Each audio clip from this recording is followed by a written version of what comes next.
What's going on? Welcome to another episode of the main course after a hiatus, thanks to this guy right here, because of his surgery, getting his nuts chopped off.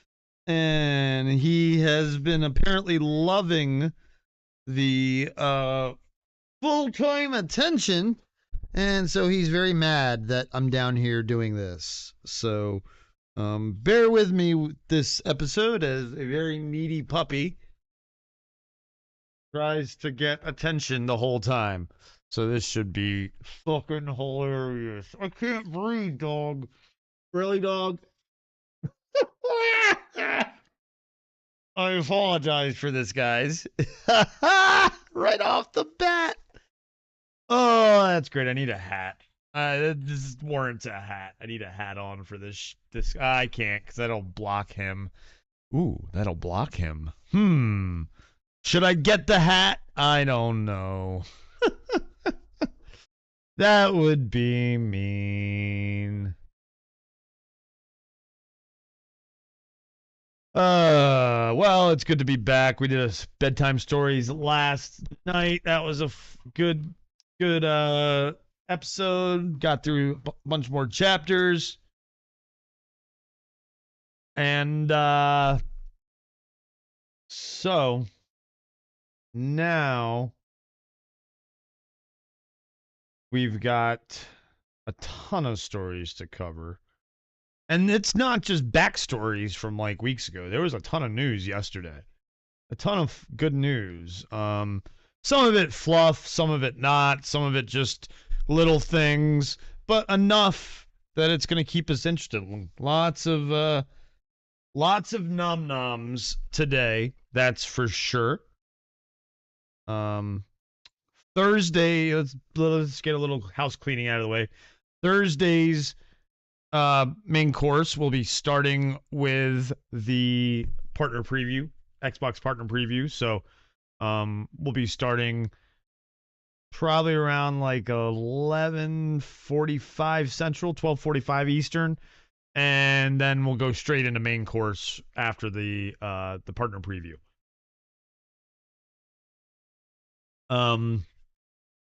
What else? Some new things are going to be coming. That's all I'm going to say because I'm going to let it be a surprise. Stuff I've been working on in the background. Maybe stuff some people are interested in and some people aren't. It's a different subject. Let me put it that way. And I'm very excited about it. It's going to get Silk more involved, Red Shirt Silk, which will be cool. Because he needs to get more involved. We've had him do a couple of things. He streamed now and then on Twitch, but yeah, we're gonna get him involved. Any other? We got February coming up. It's a big month, as we know. February is Rare Disease Month, and February 28th, the last day of February, is always Rare Disease Day. And yeah, so we're gonna be doing fundraising. All month long, and then the streamathon will be and into March a little bit because the streamathon will be February 27th to March 2nd, and beyond if depending on how much money we raise. So that'll be good to get things going for that. I'm very excited for this month coming up. We're gonna have lots of streaming.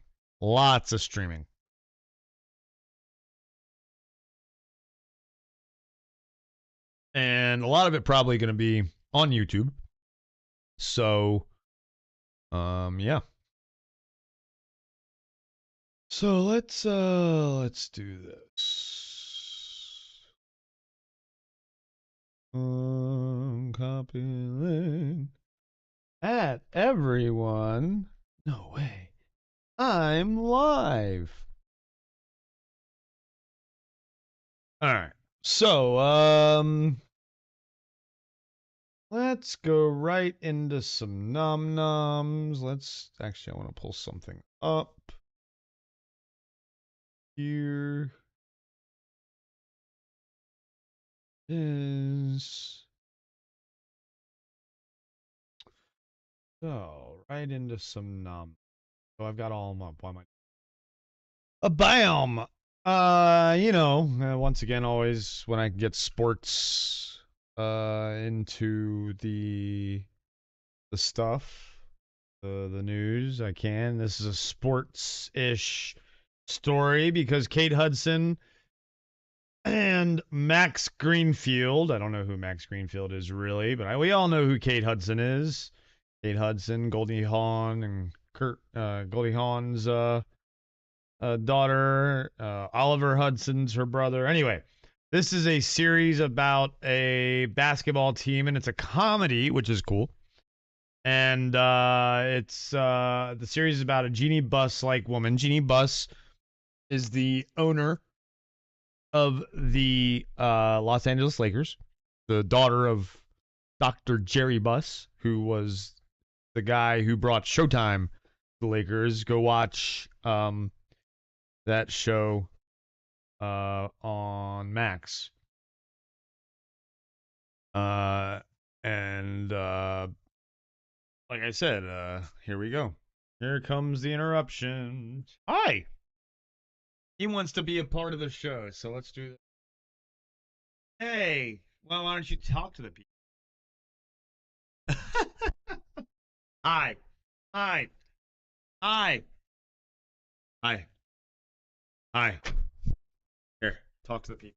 No, you don't want to talk to the people. You just want me all to yourself. This is going to be a long show, guys. Oh, God. Hi, thank you. Kisses to you, too. Love you, too. All right. He's feeling a lot better, can't you tell? Oh, boy. He's a lot sometimes. Yeah, that probably hurt a little bit, didn't it? He's got some pain meds in him, though, so he's probably not feeling much right now. Anyway, so Jeannie Buss, Showtime, show on Max, watch it, great show. John C. Reilly plays Dr. Buss. Great show. It's a great show. I recommend it. 2 seasons. And yeah. So it's a Los Angeles basketball team, so it's very similar. Stars Mindy Kaling, Ike Barinholtz. Oh wait, no. It's from it's a Mindy Kaling comedy. Okay, so this could be good. Here's the official log line. Poor pup. I dream of Jeannie's driving lamp school buses. Okay. When a scandal forces her brother to resign, Isla Gordon, Kate Hudson, is appointed president of the Los Angeles Waves, one of the most storied professional basketball franchises and her family business. Ambitious and often overlooked, Isla will have to prove her skeptical brothers, the board, and the larger sports community that she was the right choice for the job. Dun, dun, dun. So, yeah, again, starring Kate Hudson, Max Greenfield. I'm guessing Max Greenfield's the brother, and Kate Hudson obviously is the one. Suster. Mindy Kaling, who brought us Velma. Suster, Scooby. Yeah, her animated shit. No. She's done good live action comedy, and you know it.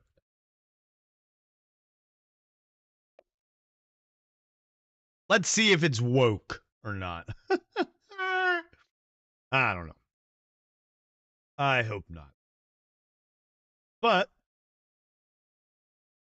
speaking of woke, I'm pretty sure this guy's woke, but we don't really care because he's a funny guy. Mr. Josh Gad.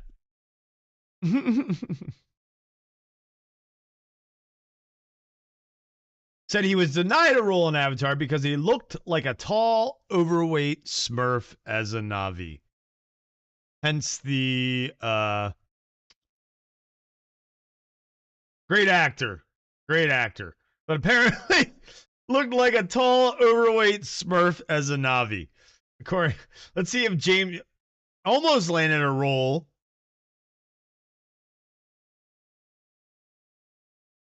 in the 2009 sci-fi epic Avatar, but he didn't quite have the physical archetype James Cameron was looking for.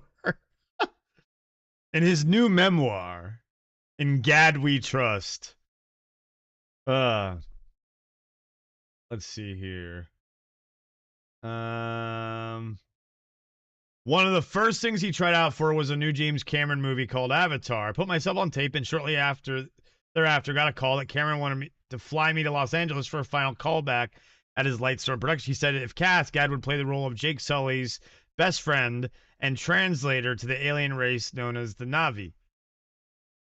Gad continued, I apparently did not get the role because while James Cameron was said to be thrilled with my audition when I was turned into a digital avatar, I supposedly looked like a tall, overweight smurf.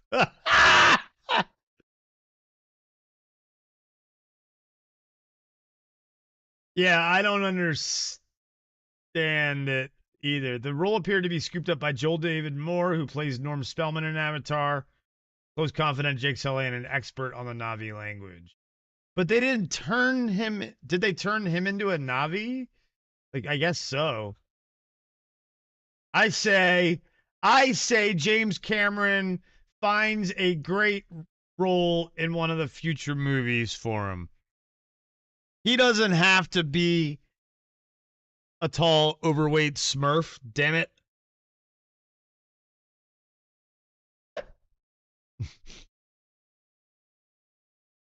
I think it's great that he tried out for Avatar. Yeah, they could. Yeah, that's what I'm saying. Give him a human role. Absolutely, give him a human role. Make him the comedic relief. For fuck's sake, you know the human guy who's always cracking jokes to lighten the mood and cut the tension. Bring him in, damn it, Cameron. Okay, I smell a short. Here we go. Here we go. Damn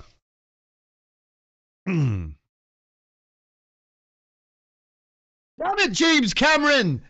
Bring Josh Gad back to the Avatar franchise. You said you liked his audition.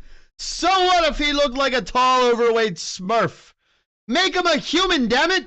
There's humans in Avatar. They're not all Na'vi, man. Come on, it's Josh Gad. It's Olaf. Make him the comedic relief. The guy who's always cracking jokes to cut the tension. Working for the big bad human dude. You know, there's always the big bad human dude in these Avatar movies, right? Right? Come on! There we go. Nice 40 seconds short.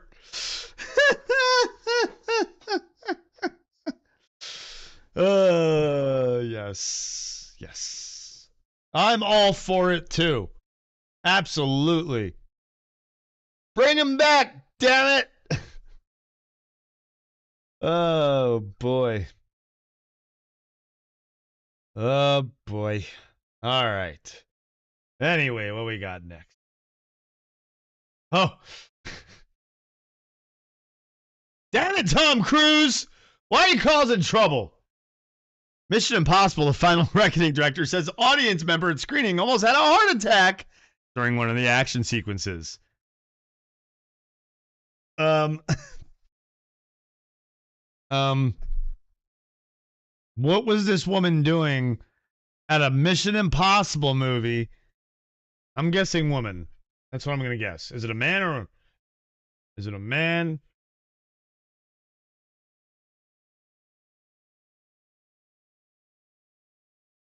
No, they didn't say if it was a man or a woman. So, okay, a person. But that, you know, okay. He said, I guess we did something right.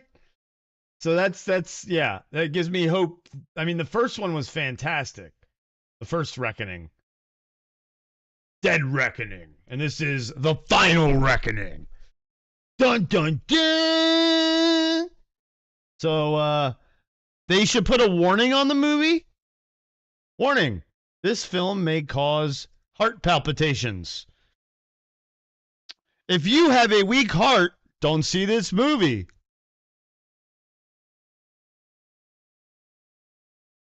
Oh, I got a short for this one now. I got it. So we're here at the main course, and there's a story saying that during a screening of Mission Impossible: The Final Reckoning, the director says an audience member almost had a heart attack, according to that audience member. Well, I guess they're doing something right, said the director, Christopher McQuarrie. But I feel like they should add some kind of warning to the film. You know, let's test out a few. Warning! This film may cause heart palpitations. Warning! If you have a weak heart, do not see this film. Warning! If you're a pussy-ass bitch, what the fuck are you doing in this theater? Warning! Go home! Your heart can't handle this! Warning! Tom Cruise may cause your heart to flutter. Oh, wait, that one doesn't belong in that. Wrong warnings. All right. Well, you know, you got the idea.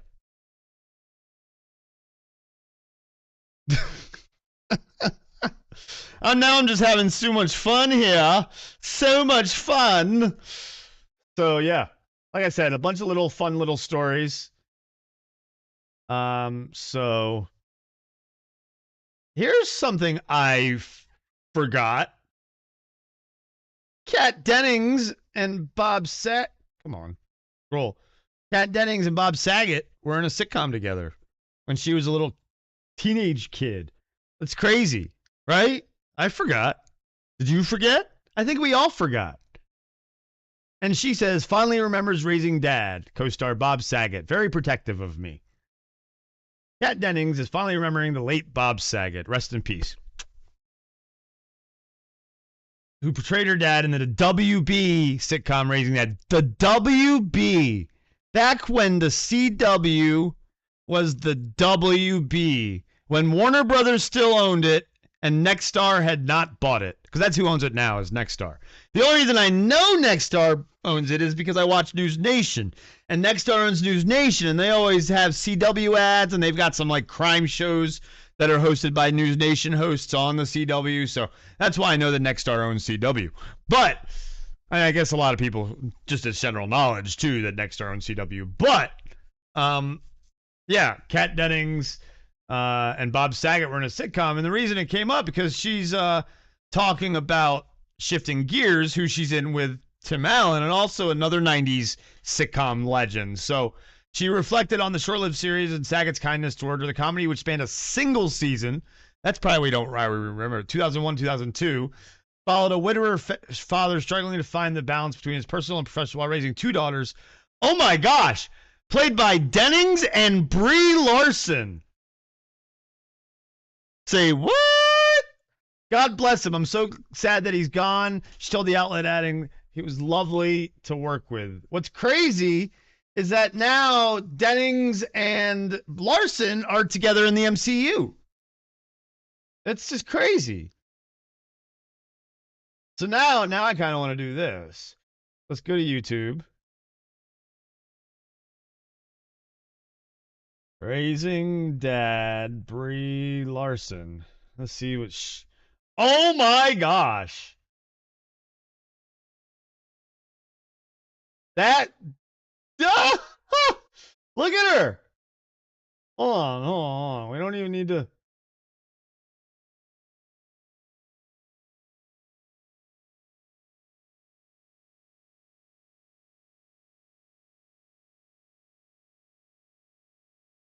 Kat Dennings is always going to look the same.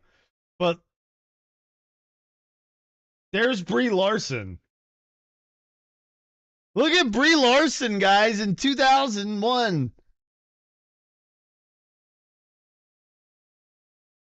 Huh? Watching baseball.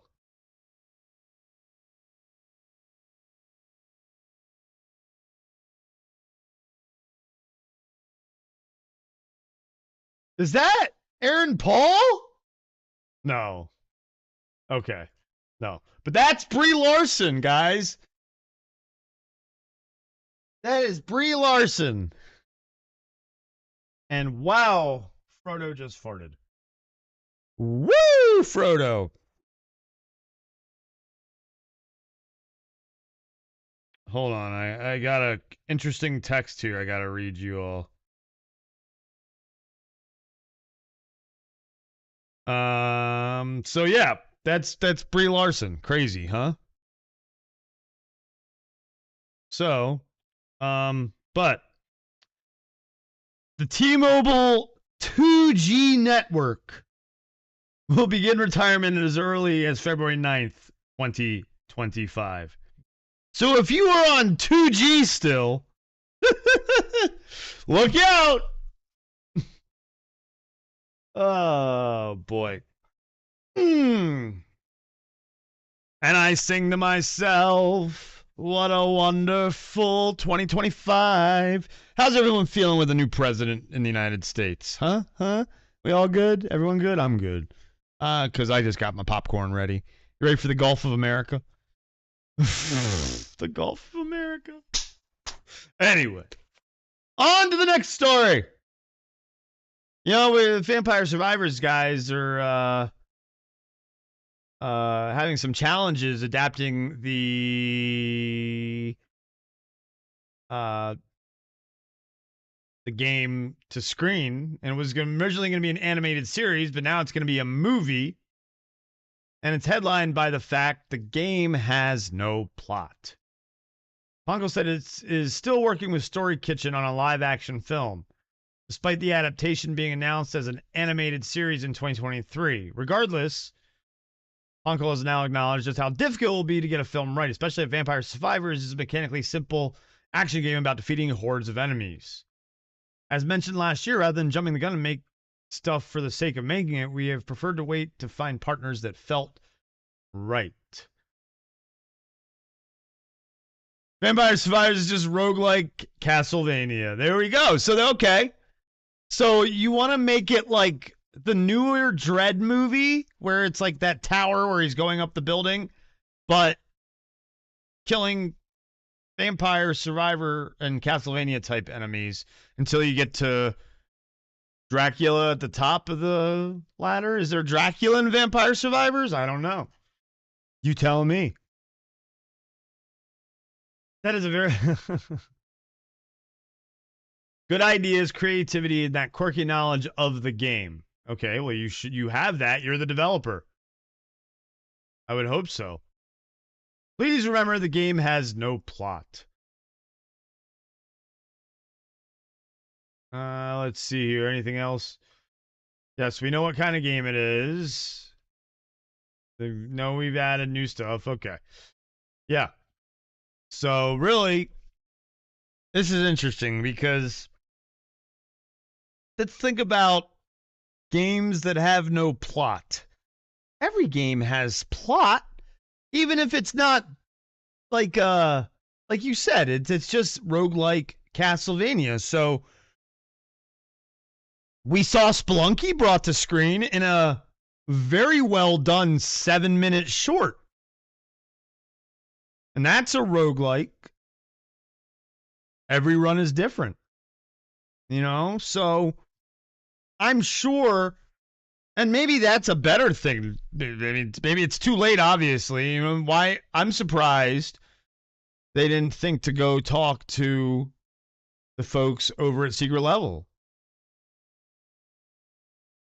Yeah, this is Vampire Hunters go kill enemies to defeat the big bad Dracula. I mean, yeah, that's essentially what the plot is, essentially. Yeah, I agree. You're killing a bunch of guys, so yeah. So I feel like the whole plot of the movie, yeah, you know, it doesn't have to be Count Dracula. It can be like another universe's vampire boss, Vlad. You know, Vlad. A lot of times the generic Dracula is Vlad Dracula, so it's, you know, just call him Vlad. And he's just Vlad in the movie, you know, and you're in his castle, and the main characters are in the castle, just killing a bunch, going through hordes of enemies to get to the big bad. I mean, who doesn't love a good action movie like that every once in a while? Doesn't have to have a great plot. if it's got enough action and gore and fun and comedy, well written is key for a movie like that. It has to be well written. Because if it's not well written, it's going to fall flat because there's no plot. Be Vlad to suck your blood. Aha. Excellent. I like it, Spencer. Mm-hmm. Mm. All right. What else we got here? Yeah, I think we could definitely get a good movie out of it if it's just this over the top, gory, fun, like kind of like an Evil Dead meets Van Helsing kind of thing. Like Evil Dead 2 more like it, you know, obviously. Or I don't know, you know what I mean? Like Zombieland meets Van Helsing. I guess is a better way because that's got more of the comedy and everything, and the one-liners and such.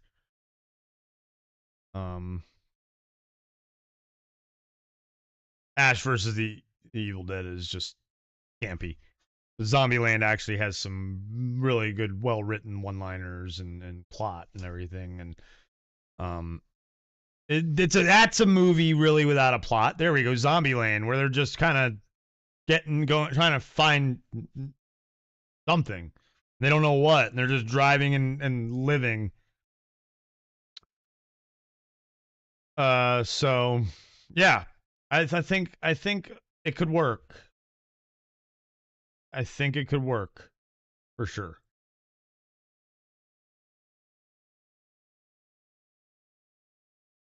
All right. And if you would excuse me for 1 second, I have to go deal with a dog who's being bad. Excuse me. While I go, I'll leave you with this. Collider got an exclusive. Look at them being all exclusive.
All right.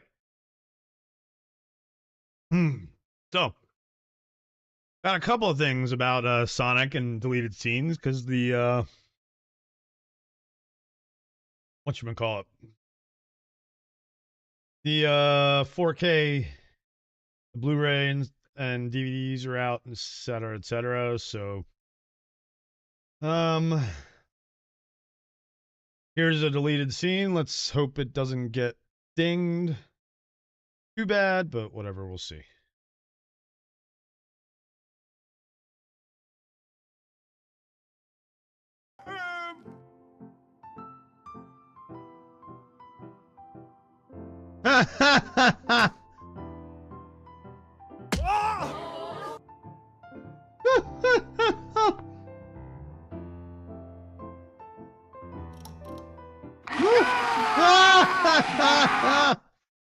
Okay. That's good. Nah. Okay. So that's really good. I enjoy that. I enjoyed that a lot. The last part especially was fantastic. So then Jim Carrey becomes a live streamer, rallies his eggheads, an exclusive Sonic 3 deleted scene. I hope you can deal with all this Riz. If you've seen my thumbnail for this, you will see that this is the deleted scene. uh, and they're live streaming together. I wish there was an actual clip. Here's all the bonus features that are going to be on the Blu-ray. Commentary, obviously. Sonic Family Fun. Okay, interesting. Enter Shadow. Robotnik Family Reunion. For the Love of Sonic, directing a trilogy. The Fox, Echidna, and the Hedgehog. Live action lunacy. Acting opposite puppets. From the cryo tank to London, the world of Sonic. I'm sure the clip is hilarious. Team Sonic versus Shadow. Oh, there's a little Christmas short on there. There you go. That's awesome. Oh, and here is the clip. Okay. So, after we're done checking out what else is on the, yeah, I saw that. Thank you. But yeah, that's cool. There's a Christmas short. A Christmas short. That's really cool. And the gag reel, of course, deleted scenes. And then Sonic Central, only on digital, is a special message from director Jeff Fowler. So now we'll go and check out the actual clip. My ever-swilling stream of toadies, it is I, Huevo Diablo, and Gerald, my long-lost grumpy grandpappy. Say buenos dias, mi abuelito. Who in the 10th circle of hell are you talking to? My eggheads. The unwitting live stream of Team Robotnik. Nobody. Welcome to the big reveal. I hope you can deal with all this Riz. Ah, he's the one doing the heart. Cheers, my ever. Yeah, that's so good. So good. Oh, so good. Hilarious. Oh. Ah. Ah. That was good. I need a second. Oh. Fantastico. Here's something really cool.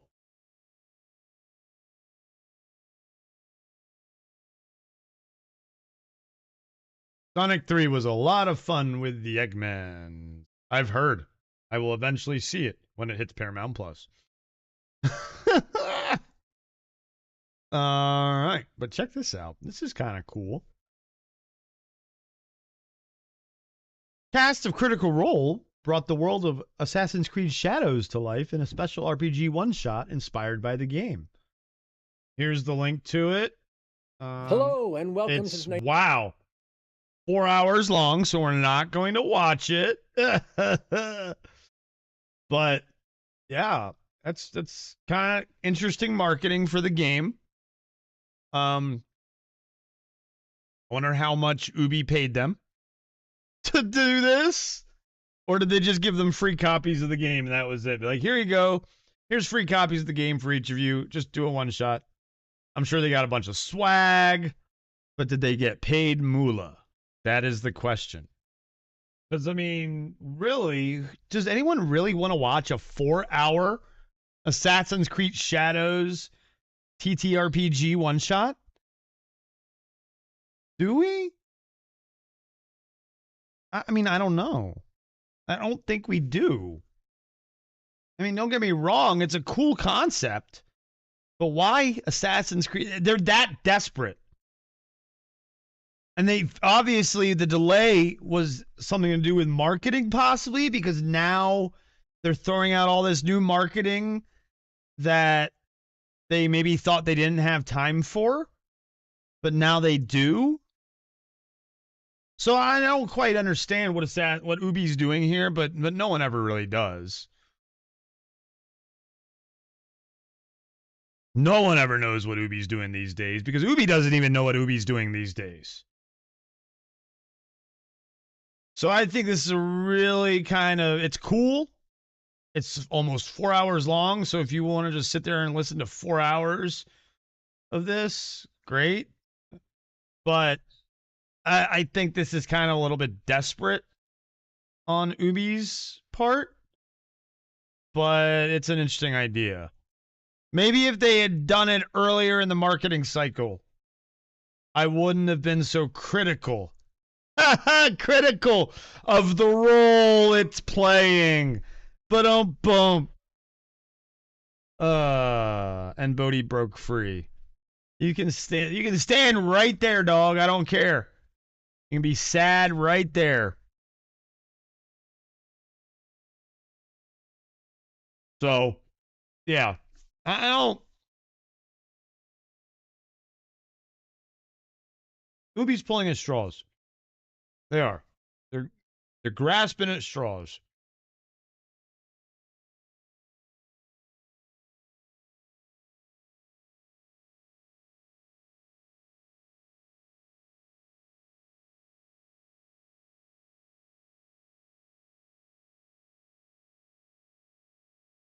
So, Griffin Mata. Does anyone know who Griffin Mata is? I mean, I know who Griffin Mata is. Spencer, you probably know who Griffin Mata is. Griffin Mata is responsible for Hollow Knight. And people are wondering, is Silksong progressing?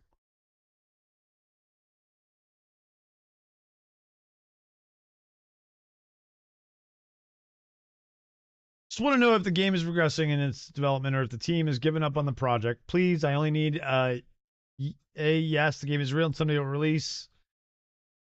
Please. Yes, the game is real, progressing, and will release. So, Silksong is coming.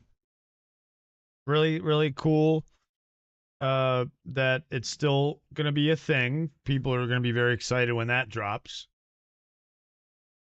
So, yeah. Here is the thread. And excuse me again.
All right.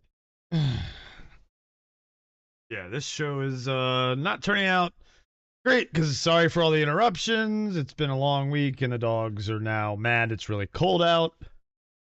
So.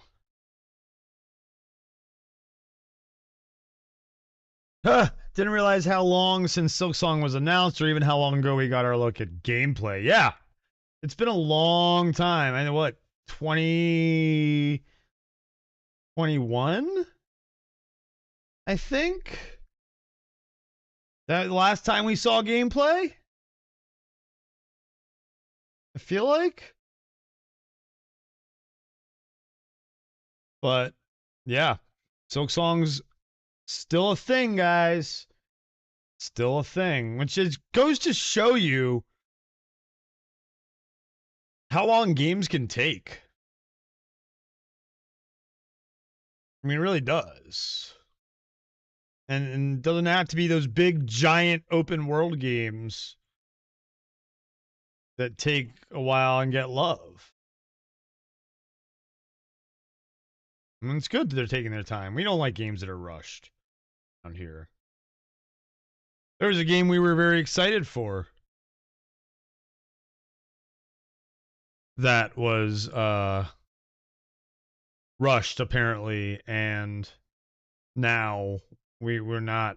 We're going to wait for it to get fixed and everything, and that's Hyper Light Breaker. We even went and beat the first game the first 2 days prior to it coming out, and then we saw the reviews and everything, and it was broken at launch. We don't want broken games at launch.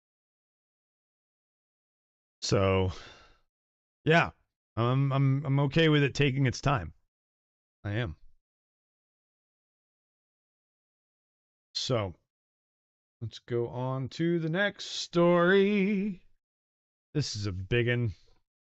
Look, I've been saying this for months that Xbox needs to pay attention and they need a flagship franchise.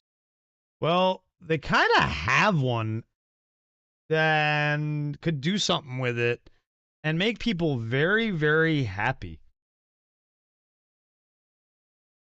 You know, Astrobot came out and I kept yelling, Xbox, pay attention. Mario's been a thing, and a new Mario is probably coming with the Switch 2. So again, pay attention, Xbox. Do something with Banjo-Kazooie. And now, developer... Oh, and the CEO, sorry, not just developer, the CEO of Moon Studios, who they've done Ori and the Blind Forest and Ori and Will of the Wisps. He said that Banjo could rival 3D Mario both in quality and revenue if they gave a new Banjo game to a really talented developer.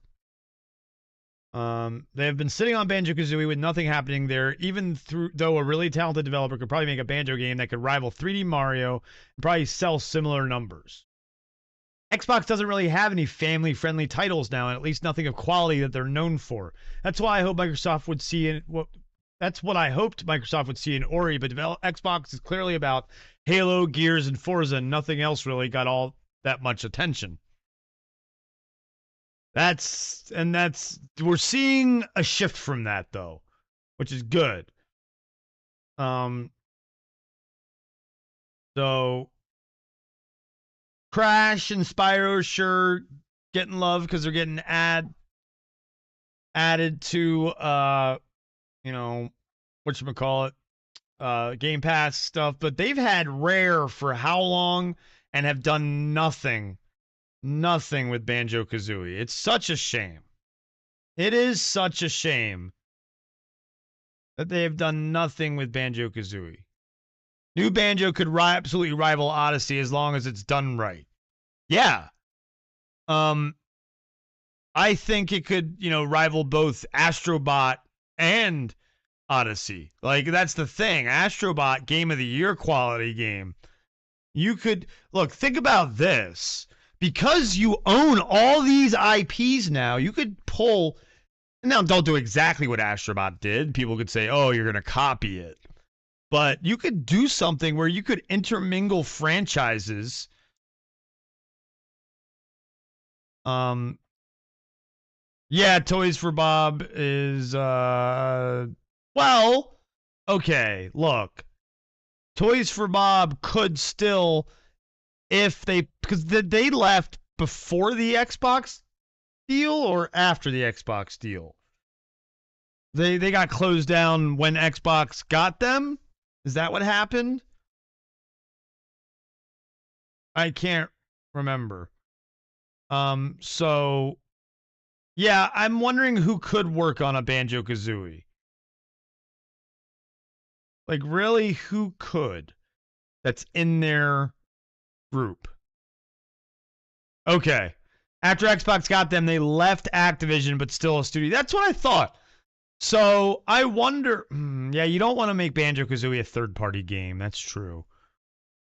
Like, we'd have to look at the internal workings, and because they own now, it's got to be upwards 20 studios. So they're working with Xbox still for funding. Yeah. Yeah, they're working on their own stuff. It's not going to be first, like, and you don't want do you want a third-party company known for your big flagship family IP? No, you don't. You want an internal. So again, we'd have to look at the different. Do you think Xbox needs more? Yes, we do. We've talked about this.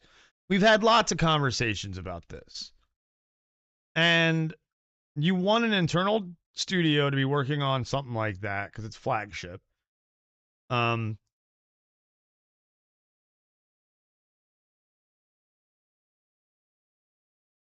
who? That's the question: is who? Rare won't. They got Everwild. They're not going to split teams for that. You think outsourcing it would be good?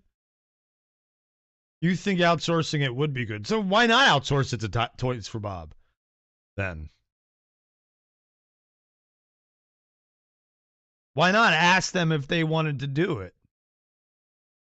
Yeah, I know. Exactly. That's what I'm saying. Well, my problem is you want it internally, but you don't have anyone who could pull it off internally. And so do you want that? I mean, I guess Astrobot technically was third party, right? Kind of? Is that studio owned by Sony?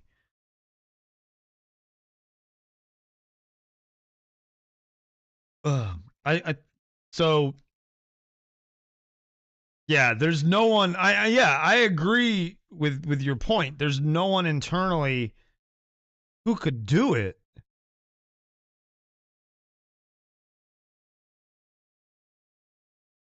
Yeah, well, that's the thing. They it's true. If they were asked to work on Banjo, they probably never would have left. You're probably right.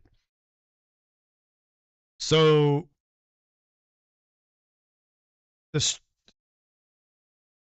I don't. Yeah, there's really no answer because there's no one internally, and who externally would you go to? Who's a company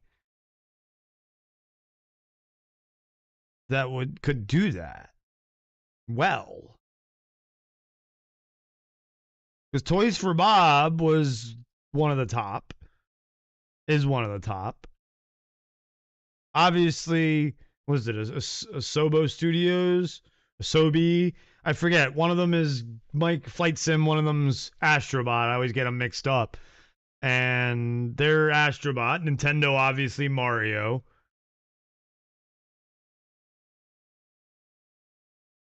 Yeah, I agree. Xbox doesn't listen to their fans. They say there isn't the resources for it, but sounds like they're just not trying hard enough. Yeah, agreed. They've got the money, they've got the capital. You know they're coming out with a mobile game, right? It's a Candy King is coming out with Candy Crush Solitaire. But we can't get a game like this. They're trying to capitalize on the Balat show phenomenon, but yet they're not trying to capitalize on the Astrobot phenomenon. Like, come on, guys. The game just won Game of the Year. You maybe need to look at the mirror and say to yourselves, what do we need to do to make a Game of the Year? A family-friendly platformer, guys! We're back in the age of Mario! All right, I smell a short coming. Hold on. This is just going to be, oh. All right, hold on. Yeah. All right, here we go. Oh, boy. Yeah. Yeah. Yeah. You know, here we go. Rant coming. Pay attention, Xbox.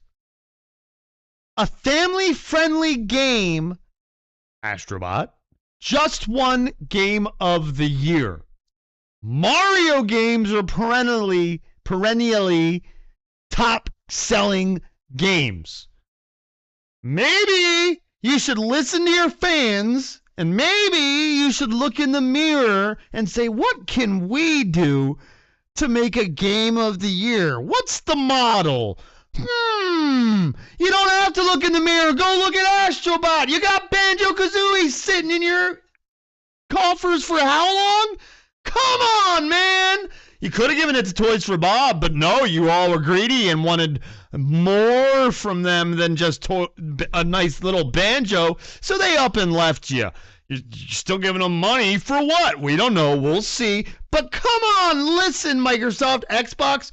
We want fun, family-friendly platformers that cater to every kind of game. Look at Astrobot. Look what it did.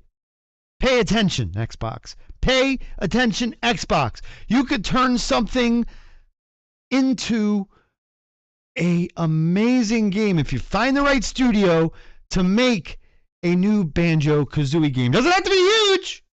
Start small. Work your way up.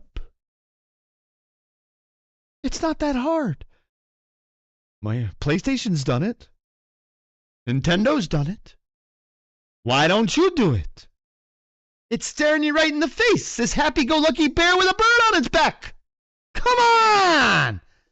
Do it! Pay attention, Xbox! There we go. Now, while I really like Sea of Thieves, any studio could have made that from the ground up. Then turning Rare into something else. Yes, that is true. But we'll have to see what Everwild is. We will have to see what Everwild is all about. And hopefully it's just not fantasy Sea of Thieves. Let's hope. Let's really just hope.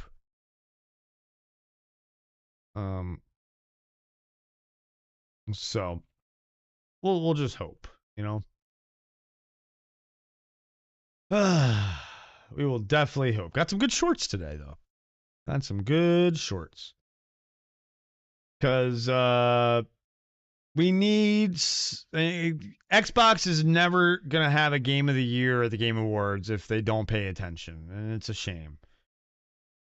Well, here's a franchise that stood the test of time. Civ 7's gone gold. It comes out February 11th, and it's already gone gold. A lot of good things I'm hearing about Civ 7.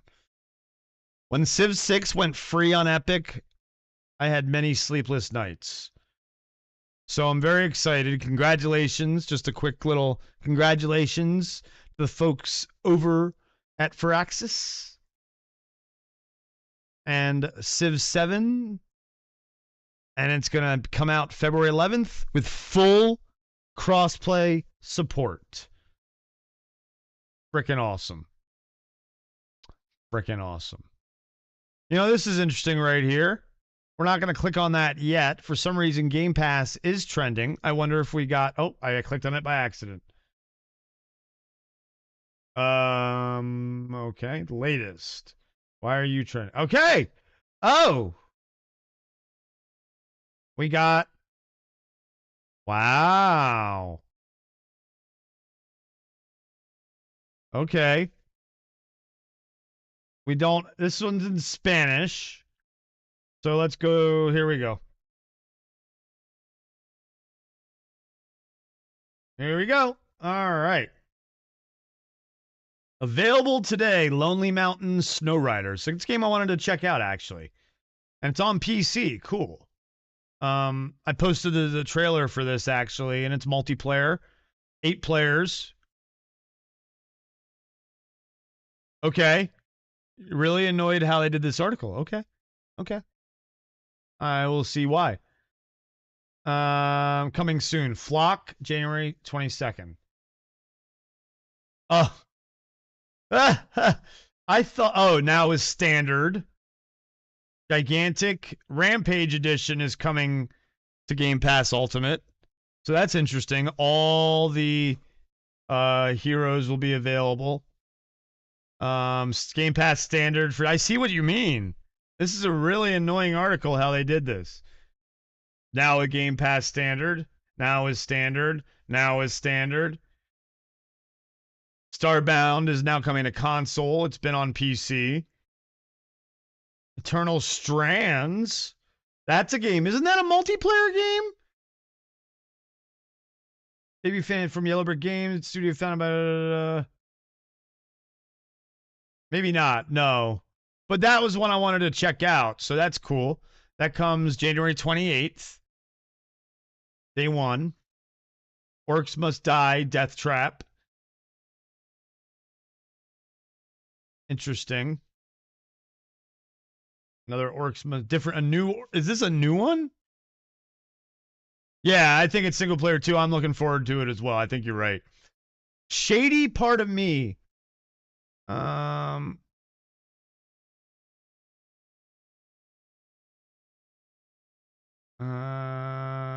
Most okay. Shady Part of Me. Let's go look at the box art for that. Okay, it's probably some sort of like platformer kind of side scrolling, I think. Is that what it says? Doesn't say. The narrative filled twists and surprises. Okay. Sniper Elite Resistance. And that's co-op. So well, you know, Sniper's always an interesting game to try for sure. That'll be January 30th. Citizen Sleeper 2 is coming. We knew that was coming. January 31st. Oh, Far Cry New Dawn. They're going interesting backwards in the Far Cry series. They have 6 on there, and now they're going to New Dawn, and they have 5 on there, I think. So interesting. That's a weird. That story is like really like weird, I've heard. And then DLC and game updates. Valorant, Diablo 4. Oh, is that why you were playing Diablo 4? Because the new season? Hey, Matthew, what's going on? Let's see if there's any new good perks. Don't know. Oh, gotta go get Bruce Lee for EA Sports UFC 5. War Thunder, Year of the Snake. Ah, you wanted to finish the expansion story. Got you. Enlisted Ultimate US Starter Pack. And then here's the games that are leaving. Anything that were like, whatever. Meh. Nah. Nothing that I'm like, oh no. Whatever shall we do?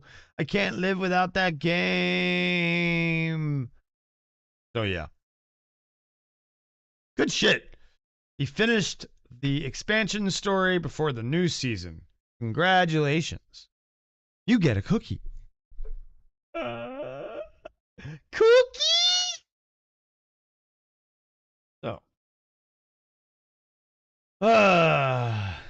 This scares me. This scares me. According to an analyst, GTA 6 price, many in the video game industry are hoping for an $80 to, if not $100 price.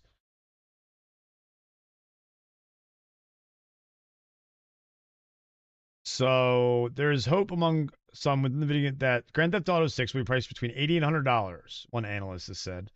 In a wide-ranging presentation on the state of gaming in 2025, which you can go see. I tried to 233 slides, so I was like, I'm good. I'm just going to use IGN to sum it up. Pillion CEO Matthew Ball. Well, if we were monetized and we were this big channel, I would have gone through it myself. But no, fuck that. We're using IGN. He said Rockstar's guaranteed mega hit could reestablish packed video game prices after decades of deflation despite rampant cost growth. GTA 6, due out in fall 2025, is the long-awaited follow-up Analysts have projected it'll make an eye-watering $3 billion in its first year on sale.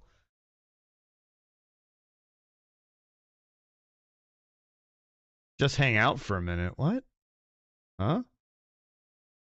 What? What do you mean just hang out for a minute? I'm confused, Patrick. I'm hanging out for a minute. Dumbass. Dumbass. Stop multitasking. You should be in your channel's chat only. Oh, were you texting the girlfriend? That's supposed to be for the girlfriend. Anyway. So analysts project it'll make an eye-watering $3 billion in its first year on sale, with $1 billion in pre-orders before it even launches. It's likely that GTA 6 will be the biggest entertainment launch in history, with revenue ahead of any film. And again, we've talked about this. One, it'll beat Red Dead 2, sure, but with it's kind of a weird. Got you. He's texting the girlfriend. He's out of the house currently. With the price of going to see a movie and the price of buying a video game, it's very, very skewed. But with, I'm sure, an equation, we could figure out the actual equal value, blah, blah, blah, blah, blah. But I don't feel like doing statistics right now. But how much will GTA 6 cost the gamer? Most AAA video games cost $70 as a standard after a $10 price hike that kicked in with the current generation. Yep. In his report, Ball reported that some game makers hope GTA 6 will be priced at $80 to $100, breaking the 70 barrier and helping $50 titles to move up to 60, 60 to 70, and 70 to 80. So, man, we could see. So the video game industry itself is hoping that GTA 6 will be more expensive so that every other game can go up in price. And they're expecting that game to release this year. So could we expect a price hike of video games again? Even though we just had one a couple of years ago. However, what we forget is that back in the 80s and 90s, there were games that were $80, $75, $80 that were the high-end games, the big games that they knew people wanted. They paid them $65, $75, $80. People don't remember that because we were kids.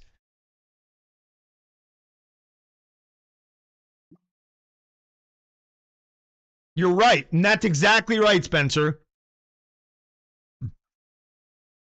But Spencer's right.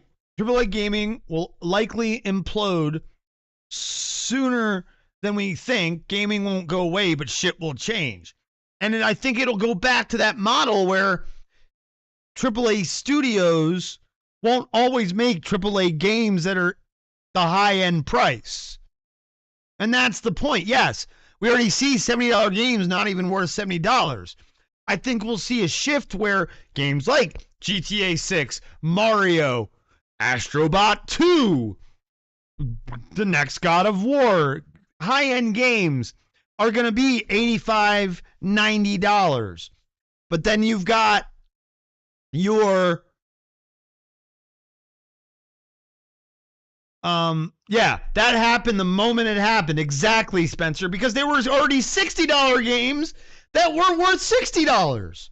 And that's the point. These AAA studios, because they're AAA studios, think that every game they put out can almost be $70. Sure, you got your exceptions, like, Prince of Persia from Ubi that's $40 or $50, actually $50, right? So, but still, give us $70 plus games that are worth it, and then give us $50 and $40 games and $60 games that are worth that much. Exactly. You've got to stagger. Not every AAA game should be valued at AAA cost. Let's put it that way. That's I think what we're saying here. That is, I think, what we're saying. And some of those indie studios that make games that feel like AAA games or better than AAA games deserve to be able to put their prices up a little bit. And of course, yes, you always wait till the game's out for a bit and then you'll go down in price, sure. And we have backlogs anyways, that's exactly right. Patrick, that is exactly right. The backlogs are real. But that's not the point. The point is the gaming industry has gotten greedy. I think that's part of it. They're charging because they can and know they can get away with it. I miss renting games from Blockbuster too. There's always GameFly. There is always GameFly.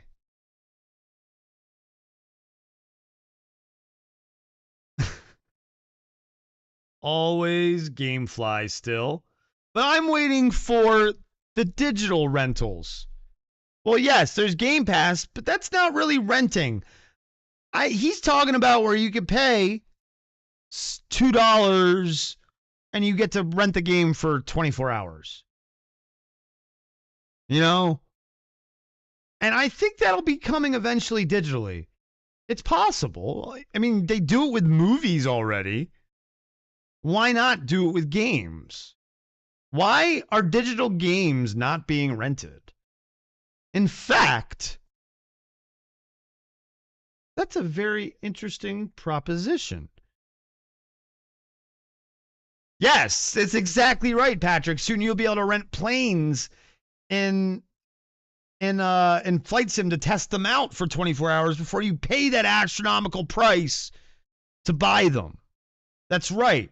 I mean, hell, I probably still would have paid $35 in 2020 Flight Sim for the F-14 because I love the F-14 Tomcat. It was my favorite plane as a kid. But it would have been cool to be able to test it first and pay like $4 to test it for 24 hours. Absolutely. There goes all of Patrick's money once it comes out. He's going to test every single plane in the game. Yes, agreed. But then there's this. And there goes all of Patrick's money. That's true. That's true. That's true. But I think it's possible. You know.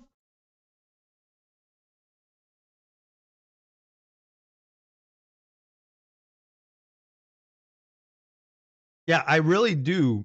There has to be a Spencer, let's talk. You're a computer engineer in training. We got to have this idea. Digital game renting. It's a thing. Yeah, it was good for me the one time I played too.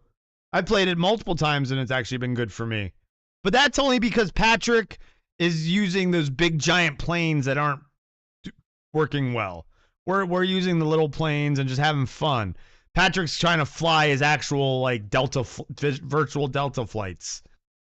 And that's part of the problem is those planes aren't working. New comedy character idea? No, I'm serious though, Patrick. I believe Spencer could have the know-how to accomplish this and create this. And we could become millionaires. Sure. It'd be rough with some games. That's why you don't have... Look, for anyone that's older, that's been to a Blockbuster, or anybody that's alive now, that's gone to a Redbox, they don't have every single game you want. So starting it with only certain games, like single player, you started with single player games. You know, you started with single player games. Yes. Yes, exactly. You do those big single player open world games that people don't necessarily want to buy. They just want to play them and be done with them. That's exactly right, Spencer. You and I are okay. Yeah. Let's shut up before someone steals the idea. Yes. That's exactly right, Spencer. Yes. Spencer's picking up what I'm putting down. This is genius. We're oof. Yes. You do it with those big games that people don't necessarily want to buy, that don't have the replay value once you beat them. That's exactly right. And then eventually you move into the multiplayer games where like people want to rent them for a weekend and play with their buddies, you know? Like the sports games, the wrestling games, the shooters even. Like, yeah. This is something. This is something. This is something. Okay. Question is the legality of it. No, Black Ops 6 would not be a good one for it. That's right. That's exactly right. Yeah. Black Ops 6 would be very hard to do. Now, once you own the license for a game, are you able to rent out that license? Like, can you be like, hey, give me $4 and you can play my game for the weekend? I wonder. Well, this is legal stuff we'd have to look into, but this is an idea. Where's my recorder? Note to self. Oh boy. So yeah. Keep that churning in the brain, because now we're on to something here. Because a game like GTA 6, for example, where people want to just play the story, Red Dead 2, God of War, like you said, Assassin's Creed, Star Wars Outlaws, you know, games like that. Indiana Jones, Tomb Raider, you know, and you know we're getting into games that are obvious, you know, but you know you don't just put new games on there, you put classics on there that people want to go back to. You know, you think about it, that kind of business model doesn't cost you anything unless you have to pay royalties to developers and studios. Something we'd look into. But you know, I think there's a big opportunity missed not having digital renting of games, because we already have digital rental of movies. I don't see what the difference really is. So sure, almost all these examples are on a service where people can kind of already rent it for a more fair price. Yeah, we're like $18 for 30 days. That's very true as well. That's very true. Yeah, like you have to think about that. $18 for 30 days, you're paying less than $1 a day for the movie. For the game, I mean. So yeah, you do the math. So let's see, that's the Ubisoft, for example, because that's a good example. 18 divided by 18 divided by 30 is 60 cents a day, and you're saying $4 for a weekend. Let's say 3 days. And it's $1. Yeah, it's double the price. So you'd have to make it like $2 for a weekend to make it worth it. But then you have to, you know, again, are you making money or losing money? At that point, are you doing it for the money? Or are you just doing it so people can, and then it turns into it for the money? I don't know. We'll see. Again, keep it in the back of the mind. It's an interesting concept, because if games are really going to go up again in 2025, something's got to change. Like you said, AAA, Spencer said, AAA studios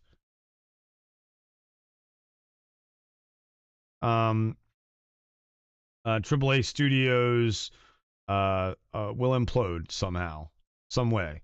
More fair is in something more proportional compared to renting out a movie. Exactly. And that's the thing. Yeah, you have to look at the proportionality of it all, and the cost. Because renting out a movie is only like $4 and you get it for like 2 weeks, I think, for a lot of them. But once you watch it, you only have it for 24 hours or something like that. So you could do a model like that where You can rent it for 2 weeks, but once you've played like 2 hours of it, or 10 hours of it, you've only got so much more time. I don't know. Again, these are things brainstorming out loud. Lots of interesting things going on in the gaming industry. And again, there's a chance that prices may go up this year again in the gaming for video games, guys, with the release of GTA 6. We'll have to see. Would you? Oh, let's do a little short here. Let's do a little short. Let's see if we can find the actually quote.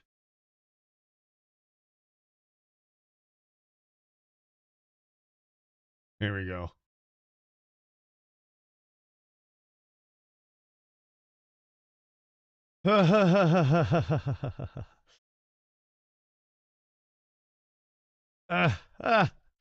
Let's see if this will give us the exact slide.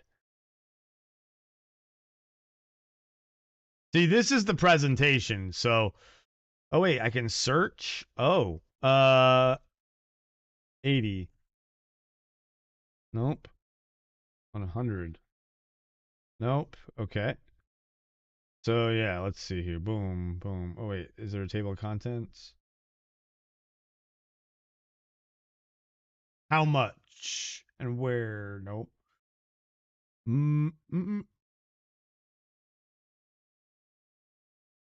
This is like, yeah, like this guy went deep, deep, deep, deep into it. Like this, I urge you, if you are interested in the gaming industry at all, but let's see if we can find anything about GTA 6. I'm guessing this is going to be, there's Nintendo right there. Oh, this is an interesting chart. Existing PC advantages, intensifying PC advantages. Again, I urge you to look at this presentation. I may look at it a little more. This is China. There's Genshin Impact. No.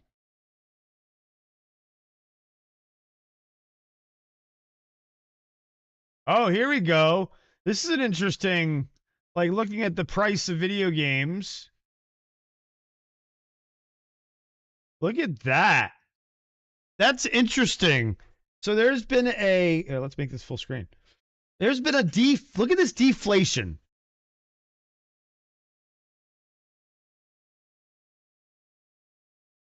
Wow. $10 price hike for Gen 9 titles in November 2020 lost all real value in only 29 months. Wow. That's crazy.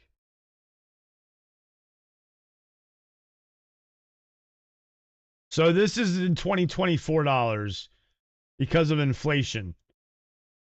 So back then, if it was today's dollars or last year's, it would have been almost $200 for a video game. But it was actually only $40. Now, there's no difference. $60 game, there's no difference. Wow. Let's see if we can find this. Huh! Elder Scrolls 4. That's funny. Like, look at this. This is some interesting stuff. Let's see if we can find anything about the GTA 6 stuff. That's videos. Average file size compare. Oh, that's fucking hilarious. Interesting. Halo 6. They're calling Halo Infinite Halo 6.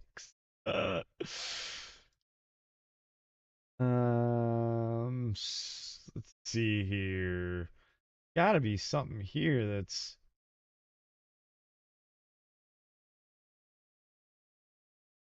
Wow. This is a lot of, man, this guy must have made a lot of money. Be able to just sit around and study video games. I'm trying to see here.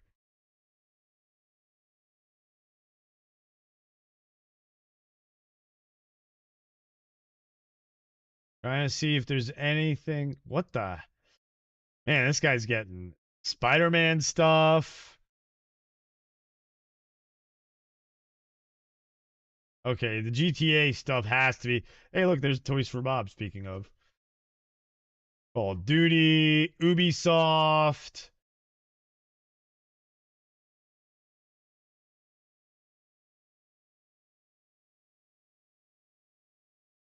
So many oh, wow. So many titles have missed internal expectations or even their production costs. All these games right here. Games that I've played. Played a little Redfall, not much. Avengers played a ton of. Even Prince of Persia, The Lost Crown, they're saying missed internal expectations. That's interesting. And I mean, Hi-Fi Rush even. It's odd. Guardians of the Galaxy even. Some of these games I'm surprised to see on this list. Concord, of course. Let's see here. Here's a whole bunch of... Wow, yeah. All these cancellations or shutdowns. Wow. Microsoft cancels a new Blizzard video game after... Yeah. Phew. I know we're going to get to the GTA 6 stuff soon. Here's the... This is an Xbox. This is an Xbox. This is an Xbox. That's great.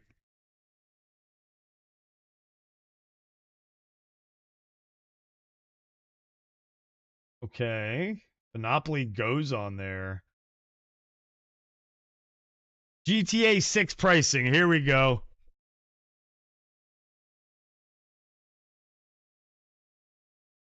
Let's get all the way up for... That's going to be all the way at the end.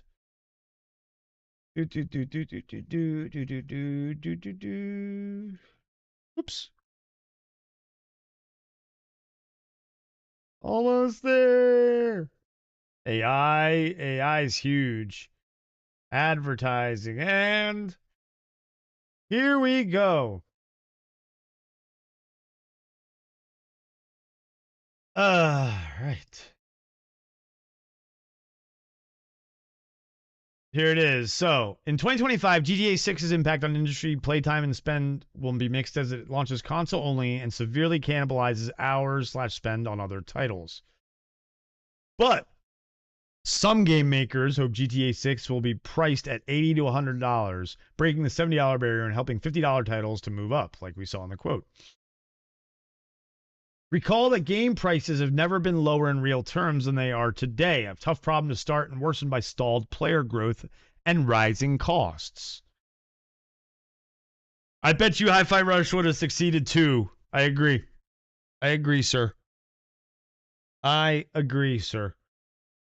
Hi-Fi Rush would have succeeded if it didn't launch on Game Pass. Agreed. It started out hot and then it just died because it was on Game Pass.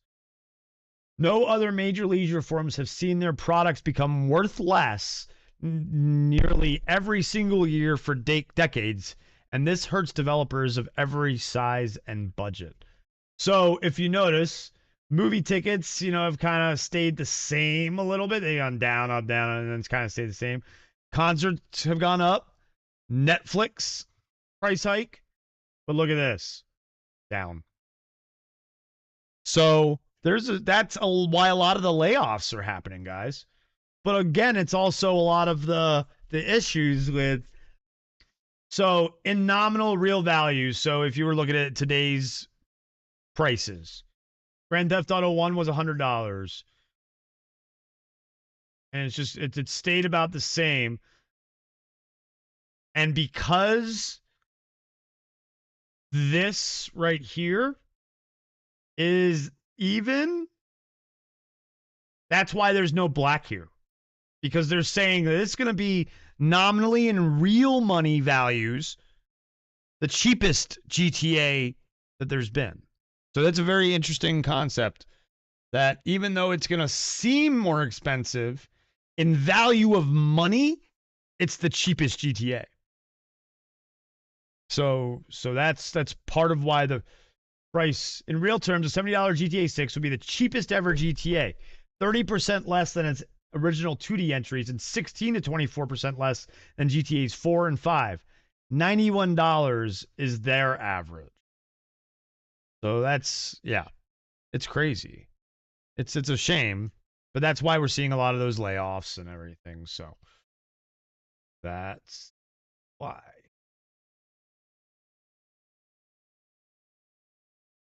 So we've got the like I said, on Thursday, we're gonna start out with the Dev Direct for Xbox, and then go into the main course. And there is a rumor now going around that a Resident Evil 6 remake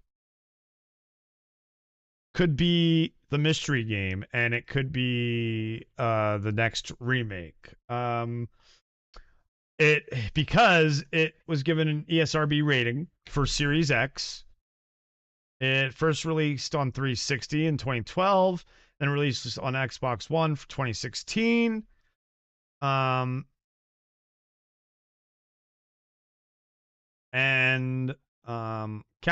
is yet to announce that Resident Evil 6 is heading to Series X, so we don't know yet have a release date.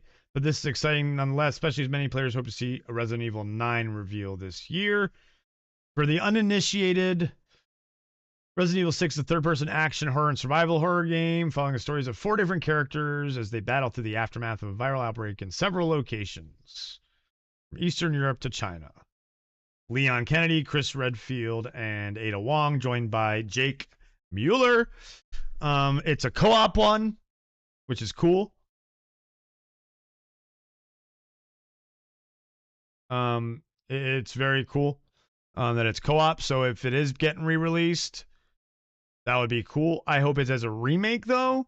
But see, they've already done 1, 2, and 3. You would think they would do either 1 or 4 next. But so I'm intrigued to see what we're gonna see at this Dev Direct. It could be that it's just getting released with a shiny new skin, which would be kind of disappointing. So feature reveal of a new game from a legendary Japanese IP. This past week, we asked you to let us know. So people are thinking could be Final Fantasy VII remake finally coming to Xbox, or the Resident Evil game, a Resident Evil game. I'd be down with Resident Evil 6. It's co-op. Bring it to Game Pass. Give it to me.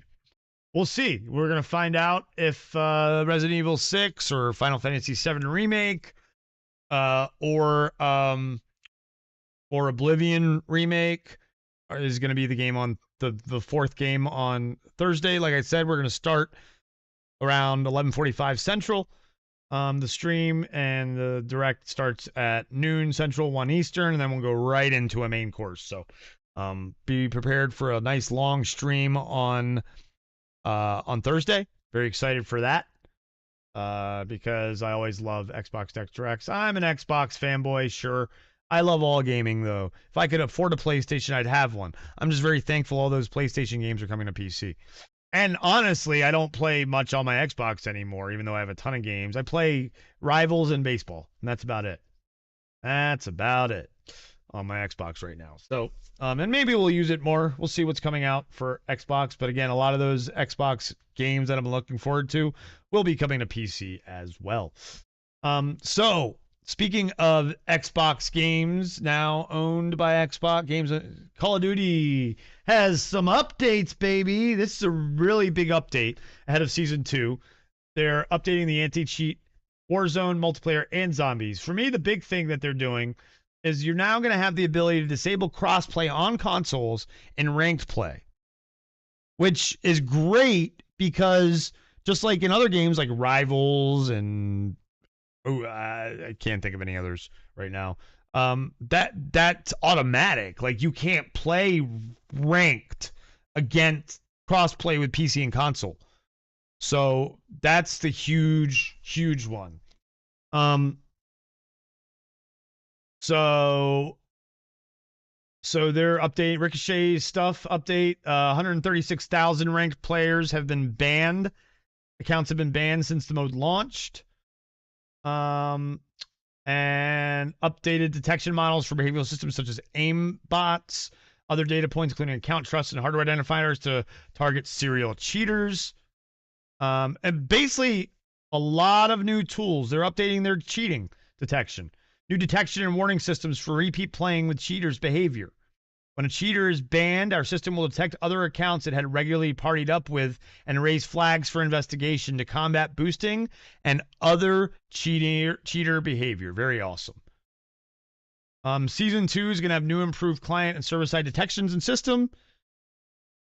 Major kernel level driver updates, improvement to driver security, reinforced encryption process, new tampering. So a lot of good cheat detection. Hi, what's up, Duck?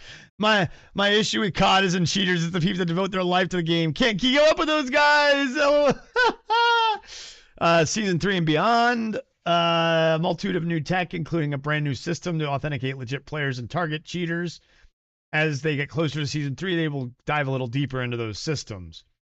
So apparently they've been having a lot of lobby crashing, packet lossing, server stability has been bad, so they're updating their servers. Good on them. Good on them. About damn time. An update to the disruptive behavior team on voice moderation. In-game voice chat moderation has been an essential tool in reducing our players' exposure to hate speech, harassment, and derogatory language in voice comms. Players should have the freedom to trash talk, and we're constantly working with our teams to make sure moderation is solely targeting conversations that veer into derogatory territory. So in other words, they're like, whoops, it's too loose and lenient.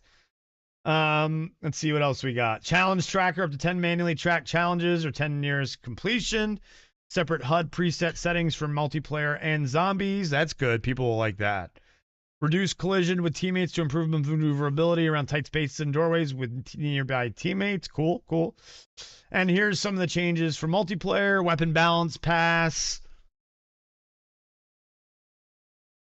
Well, yeah, trash talking is always going to be a part of Call of Duty, and no matter, you're not going to be able to get all of it gone. They're updating a whole bunch of stuff. Gameplay and quality of life. Bullet penetration. Further reduce weapon motion while jumping, sliding, and diving with a dexterity perk. Improve player visibility and kill confirmed by reducing the height of dog tags. That's funny. That's funny. Later in Season 2, we're planning on adding an icon over an opponent's head when you shoot them if they have War Cry active, so you know they've got faster health regen. This should clear up confusion in firefights where you didn't know why an enemy with more health was able to survive an engagement. Playlist changes. Planning a small maps mosh pit shortly after season launch for camo grinders. Bringing gunfight back. Let's go. That's what I wanted to see. Gunfight is coming back. I will be playing some Call of Duty. Silk, you hear that? Are you there, Silk? Silk, Silk, Silk. Gunfight. I'm going to be playing some Call of Duty. Gunfight coming back in Season 2, baby. Gearhead will now probably increase. The charter free-for-all will actually calculate the scoreboard by kills, and the winner's circle will actually showcase the top 3 free-for-all players. What was it doing instead?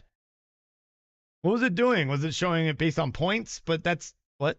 It's because with assists and stuff. So now it's doing it by kills. Okay.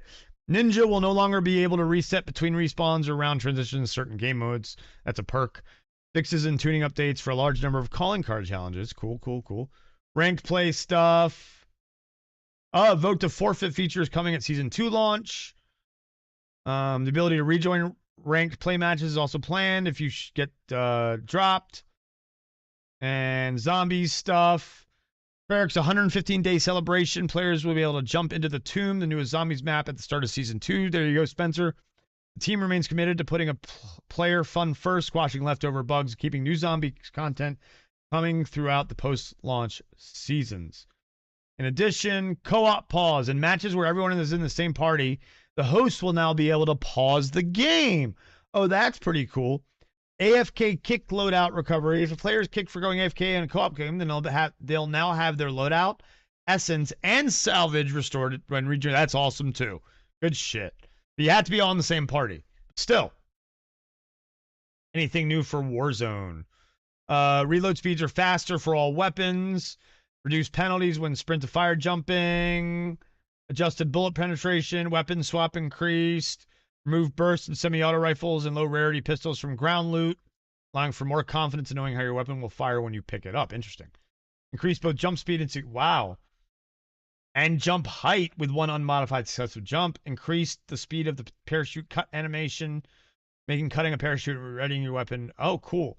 Increased player velocity when landing from a cut for smoother transition into full sprint. That's good. Reverb effects. That's good for fixing sound. Perks. Bunch of perk fixes and changes. Equipment and killstreak stuff. Body shield functionality limited. No longer automatically releases players in free fall. No longer provides an outline of the victim's teammate through walls. Huh. The flares that fire out of bus stations when a player is brought back can now be pinged to increase visibility on redeployments. Oh, that's cool. Match stat tracker font adjusted for better readability at lower resolutions. A bunch of bug fixes. So in Warzone. And yeah, some good stuff for Call of Duty. Some good stuff for Call of Duty for sure. I think that the ranked stuff and the zombie stuff is probably being the crossplay stuff and the zombie stuff I think is the best. And gunfight coming back for me. Like, I love that gunfight's coming back. I've wanted to play since my fingers started really healing and haven't been able to because that's really all I like. Silk and I run some gunplay. We'll probably stream some. It'll be fun. Lots of fun. All right. So we've got some news of some rumored games possibly coming to the Switch 2. And that's Starfield and Fallout 4 are apparently going to be coming to the Switch 2 later this year. The video game insider Ecstasis posted a new video about upcoming games coming to the Switch on his channel. These are the ones that he's saying are coming. Flight Sim 2024, which I'd be interested to see if they're going to include like some sort of gyro controls in for that. Halo, the Master Chief Collection, Diablo 4, a Call of Duty game, which why wouldn't it be Black Ops 6, Fallout 4, and Starfield. Oh, but they're saying it's going to be the sequel, the next Call of Duty game. Okay. Then that's what they're thinking. Okay. So, interesting. For major Switch players, and primarily only Switch players, these are kind of cool. I'm hoping that there's cross progression between, like, say, for example, someone like Patrick, who has a Switch and an Xbox, or myself, who has a Switch and an Xbox. And, he's playing Starfield or something on his Xbox and then wants to go on the road and go out to the park and sit in the sun and take his Switch with him and play Starfield and pick up right where he left off. I wonder if that's going to be a thing. And that's the only one that's technically fully confirmed is the Call of Duty. As already publicly revealed via Microsoft's acquisition, Call of Duty is set to come to Nintendo platforms, starting with the Switch 2 for the next 10 years. Yeah, we knew that. So, you're right. Starfield, Fallout 4 would be really good on the Switch. Diablo 4 would be good on the Switch. Master Chief Collection, I don't know. Maybe. And Flight Sim would be interesting. I wonder if they're going to do any Switch-specific stuff for it if that does come out. As for the games on the list, Simulator 2024 and Master Chief Collection have already been revealed to be coming to the Switch by other insiders too, adding much needed corroboration. So we're probably going to see these. Definitely seeing that. Now let's see if we get more confirmation of these three. So be interesting to see what happens. What games would you like to see on the Switch 2 from other platforms?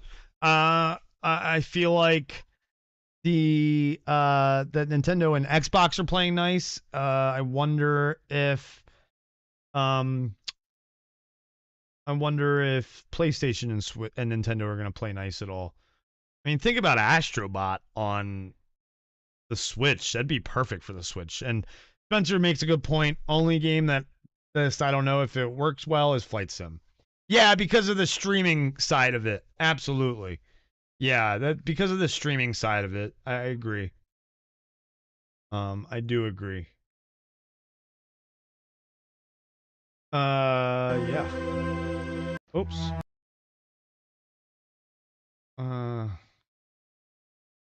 Yeah, Flight Sim on Switch. Flight Sim on Switch is a no-go. Yeah, I can't see Flight Sim on Switch working great. I really can't. I really, really can't.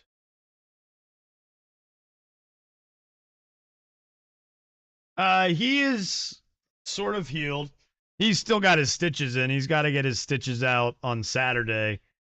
From getting his stomach stapled to his ribcage. But his balls are gone, so that's good.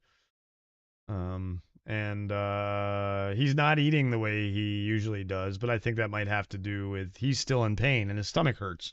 So we'll see how he is by the end of the week, but he's good enough now where I can come back downstairs and he can go up and downstairs, which is good.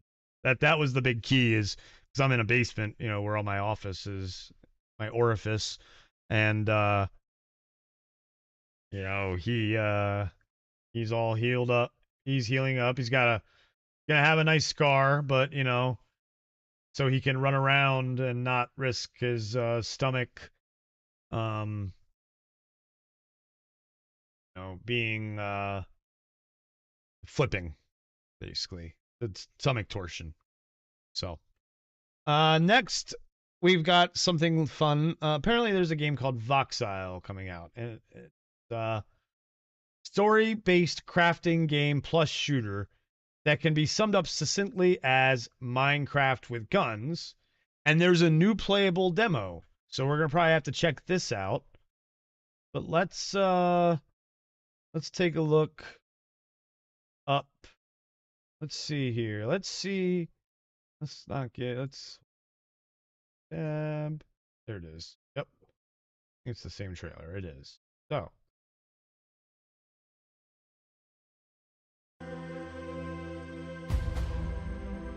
Let's see. Explore new worlds! Oh, yeah. I'm loving the way this looks. Oh, yeah! Oh, man. We're gonna have to check this out for sure.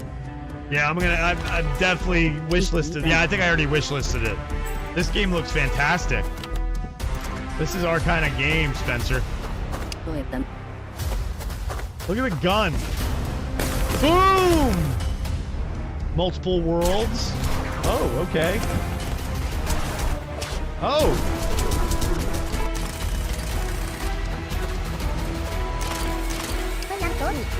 That's my house, or create your own. Oh, wow. Oh, cool. Wow. Looks like an official version of the already well done Minecraft mods. Could be fun though. Could be good though, he says. Yeah. All right. Well, we'll have to check out. You'll have to show me those Minecraft mods, and there is a demo if you want to try it out, folks. And there's a Kickstarter now.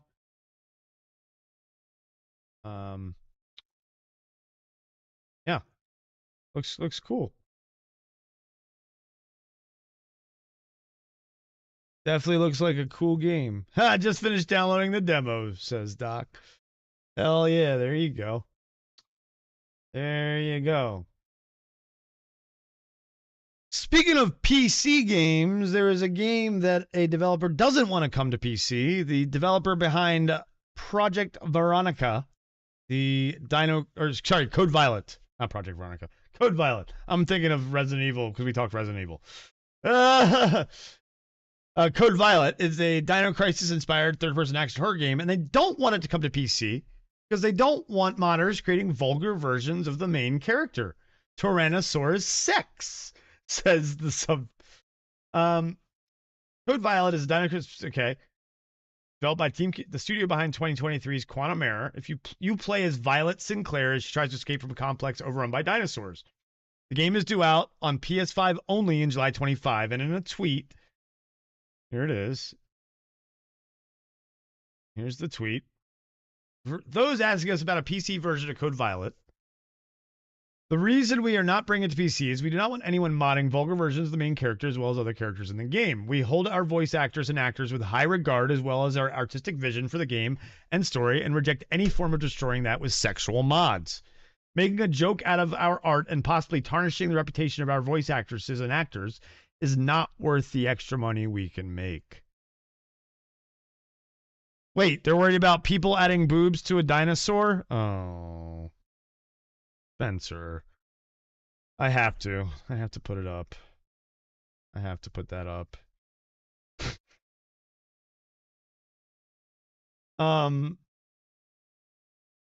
I don't think it's tarnishing the voice actress. This is censorship in a way. Very cool, very cool. Doc is trying out that demo of Voxile and but what do we think of this? Team Kill Media worrying about people making their characters nude and sexualized?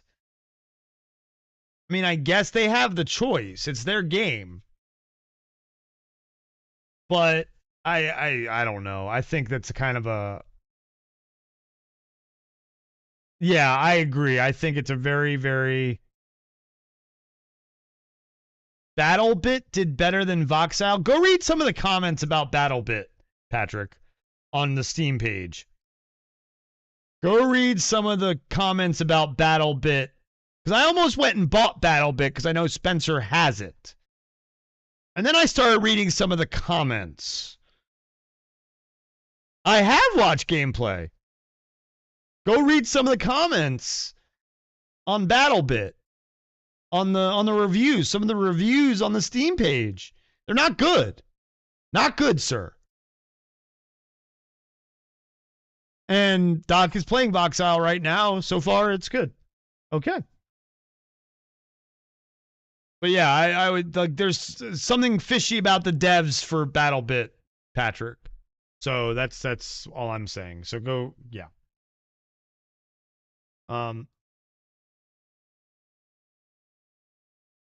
All right, all you Pokemon card game digital players. Yesterday they gave away a free card. Are you ready to see what it was? It was, look at the top 3 cards of your deck card, a Pokedex card. Congratulations, you've won a free card. For all you people who are wondering what promo A card 008 was in the Pokedex cards, this was it. Congratulations. We're just going to talk about Pokemon because it's always big. Pokemon, Pokemon, Pokemon. Free cards. Yay! They're going to be Pokemon Happy Meals at McDonald's, says Matthew. Kind of cool, actually. Gotta catch 'em all. Pokemon. Gotta catch 'em all. The Pokemon. Hey, I actually know all of these, which will be bought up by adults. Exactly. Pikachu, Charmander, Squirtle, and Leaf something. Also, while we're on the topic, screw Pokemon resellers. I had 5 guys show up the other morning when we opened, trying to desperately get the new pack right at 6 a.m. and we don't even stock it. Yeah, it takes me back to my GameStop days. Oh, yuck. Yuck, yuck, yuck, yuck, yuck, yuck, yuck, yuck, yuck, yuck, yuck. Yuck, yuck, yuck, yuck, yuck. Yeah, people are douchebags. They want to resell them. Yep. Yep. Yep. Stupid Pokemon resellers. Yeah, those Costco videos are nuts, right? They are. People are crazy. People are fucking crazy.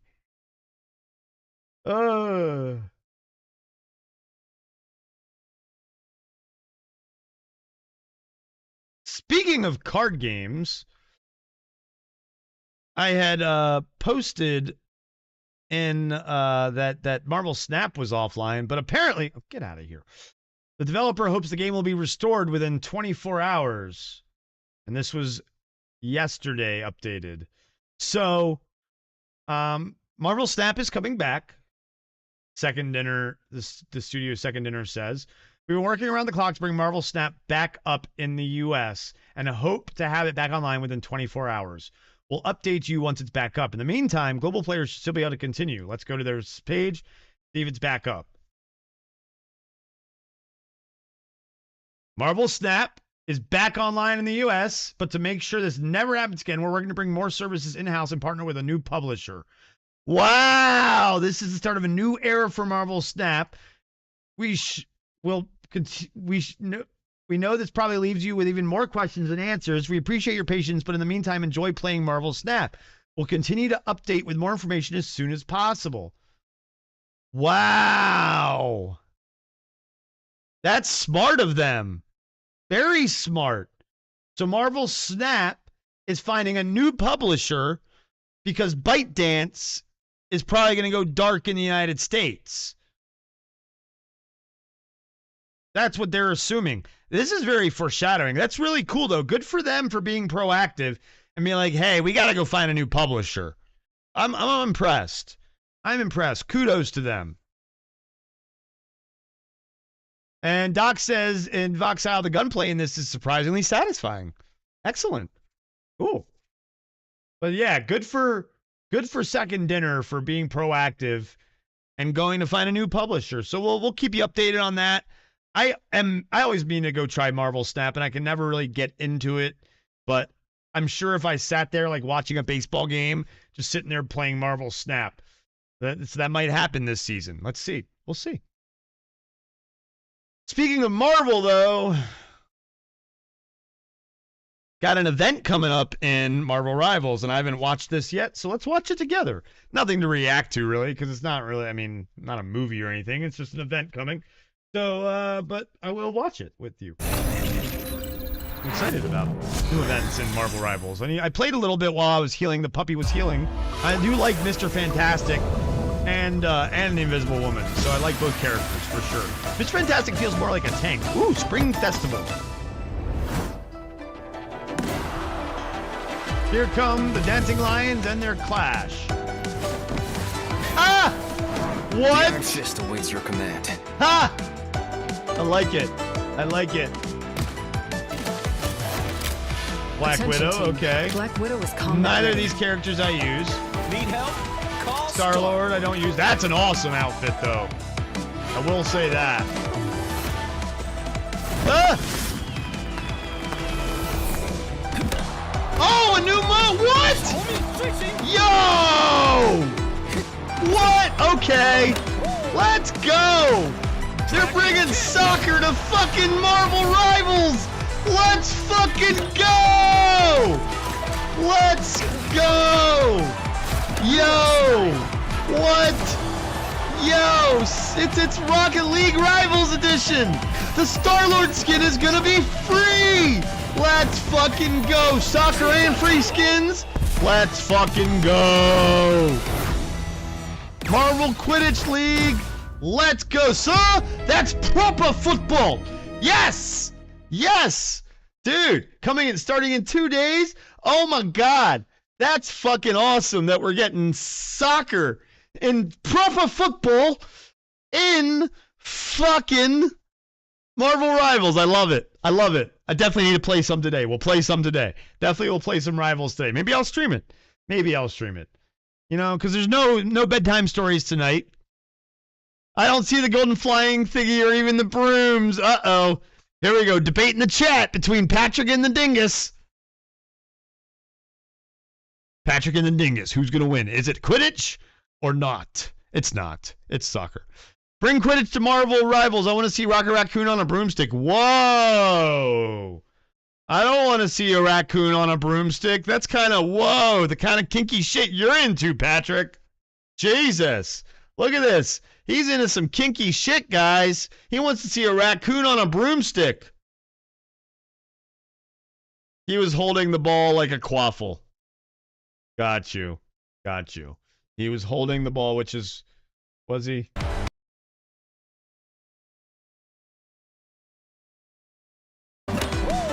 No, he's not. It's like in his, it's like, yeah, he's not. Because he doesn't have it in his hand. That's a nice try, though. He does not have it in his hand. Yeah, watch. Watch where his hands are. Yeah, you're wrong, Patrick. The ball's not in his hands. It's like in his crotch. It was in his crotch. It's like more like floaty soccer is what it is. It's more like floaty soccer. It's like anti-gravity soccer. That's what we'll call it. It's magnetically locked to your junk. Yes. There we go. There we go. Yes. Here, let's go back to it and double check that. Okay, so we'll start here. We'll go here. Testy balls. So let's see here.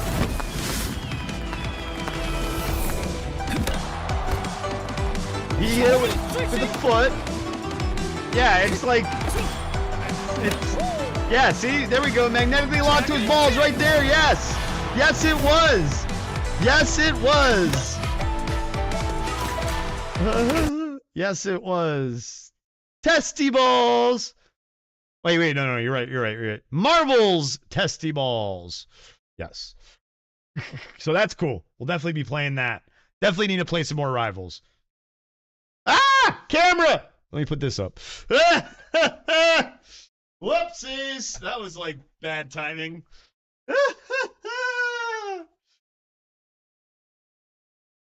Bad timing, camera. All right. So, just like Spencer posted in the Discmanors in our Sea of Thieves Guild chat, if you're not a member of our Sea of Thieves Guild, what's wrong with ye?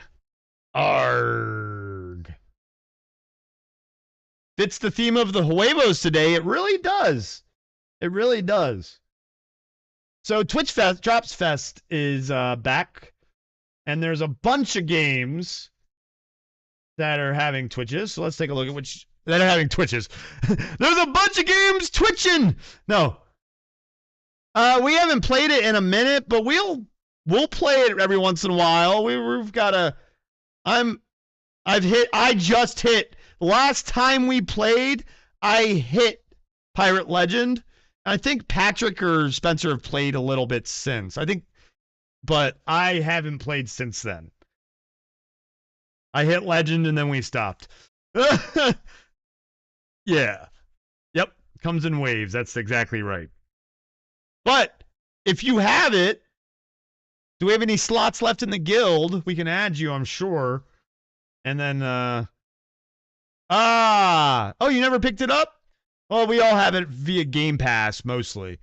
So if you want to pick it up, I mean, we play it. But that's why I always recommend Game Pass, because of games like that. So, yeah, just if you get it, we'll add you to the guild if you end up getting it, for sure. But let's take a look at some of these drops, shall we? We got Arena Breakout Infinite, Destiny 2, Elder Scrolls Online, which, they're giving you, if you are an ESO player, then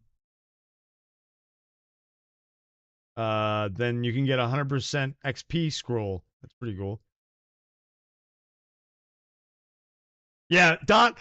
All right, here, I've got a challenge for Spencer and Patrick. Convince Doc to try Game Pass, because he is adamant about not getting Game Pass because he's all about owning his licenses. We had this whole conversation on a Game Pass on the Dev, I think it was the Dev Direct main course, or maybe it was the I think maybe the last time there was announcement of drops. I can't remember. It was something about Game Pass. But yeah, it was quite funny. Escape from Tarkov, Final Fantasy VII Rebirth, Hitman 3, which I believe is free. I think a free game to play. I think Hitman 3 is free now. Honkai Star Rail, which is a free-to-play game. A lot of stuff. League of Legends. Marvel Rivals, which, again, I probably won't care about these because the only thing I'd care about is the spray, maybe the nameplate, sure, the costume, but I tried Hella once, and, oh, God, I did not like her at all. While I'm also half of Doc's mind on that, too. If I can own, I would own, but Game Pass is more for the titles you want to play but don't necessarily care about owning, taking up space on your shelf. Wait for a sale. I've honestly been considering to drop my Game Pass because you don't play Xbox and just get the PC Game Pass, you mean? Spencer? Is that what you're talking about? That's interesting. Interesting development from the Dingus, folks.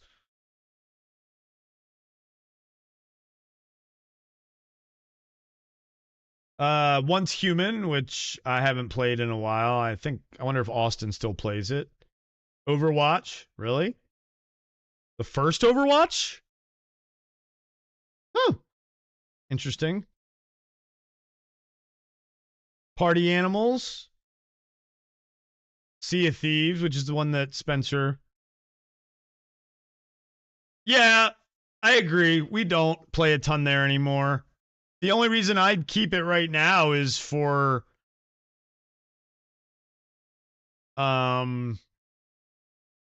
baseball. The only reason I'll keep it right now is for baseball, honestly.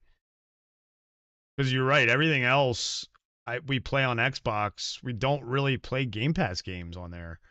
We don't really play Game Pass games on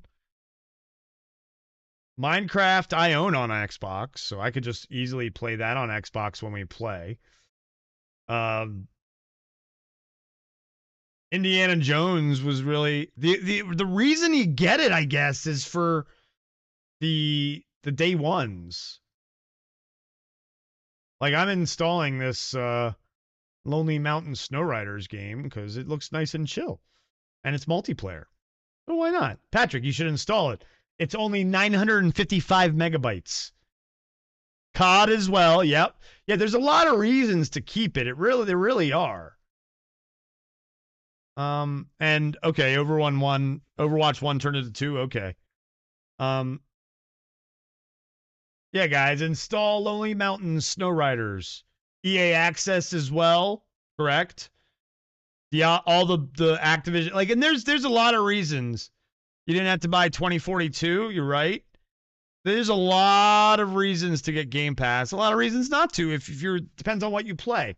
But, like, I have it until 2020. The trick is to find those deals where you can get the, like, cheapo, like I did, where I got 2 years of it for freaking $140. Yeah. Only Game Pass game you've really touched is Black Ops 6 in the last few months. It really is all about gaming habits. Now, Spencer, luckily, was able to get Indiana Jones via his new graphics, his new PC. But if he would have played it on, again, there's those single player games that you could sign up for it for a month and then cancel it to play. It's just like the Ubisoft Plus. It is one of those, if there aren't games you play regularly on it, then yeah, agreed. I keep it, honestly, right now I keep it because of content creation. You never know when a game might pop up that might be good for content creation for it. I'm not gonna lie. I look at things as investments these days for myself. You know, so that's why I, turned my GOG account into the Red Shirts GOG account, things like that. I'm definitely focusing on it. It's a great investment to have it for a YouTube channel, because you never know when a game's going to come out for it.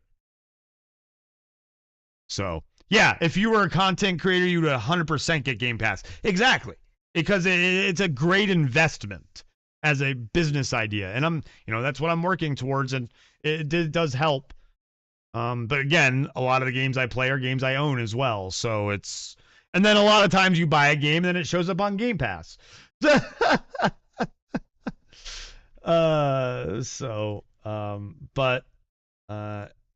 yeah, Sea of Thieves, definitely get it when it's on sale and we'll play for sure. Supervive, don't know what that is. Warframe's having some drops during Drop Fest. WoW and Zenless Zone Zero. So if you play any of those games between now and the 31st, oh wait, some of them are going into February actually. So starting now, some of them might have yeah. So it was Twitch Drop Fest. And man, yeah, I haven't played, and actually I bought it for my buddy. I bought it for my buddy who just got a PC, so for Christmas. So definitely need to play it so he can get into it because he did the tutorial already, so he's ready to go and play. So yeah, Doc, definitely. We should definitely hook up to play some Helldivers. Maybe I'll stream it too. That'd be a fun one to stream. Watch us die a lot. We die a lot in Helldivers. For liberty! Exactly. Exactly. Yeah, I'm excited. Yeah. A lot of games I want to get back into. Too many games! Too many games. Speaking of games and too many games, have you heard Japan is like a hub for gaming? No. No, Nintendo, Sega, Sony. No. Well, give me liberty and a blueberry muffin. I got some upstairs. Got some upstairs. But this is really cool. Sega has released a new website all about the unique game centers of Japan. These facilities are jam-packed with an exciting array of arcade games that guarantee endless fun for everyone. If you're planning a trip to Japan, be sure to use this site as your guide. It's so cool that they did this. And there it goes. Scroll down. Let's go. Oh, yeah, Sega. They have a high-rise building full of games and tech demos. This is cool. Japan's game centers are jam-packed with an exciting array of, wow, look at this. Look at this.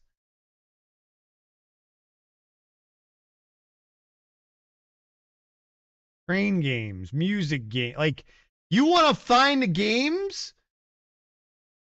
Video games, photo booths, token, like, wow.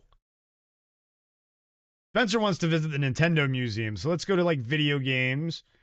Recommended Sega games. Huh.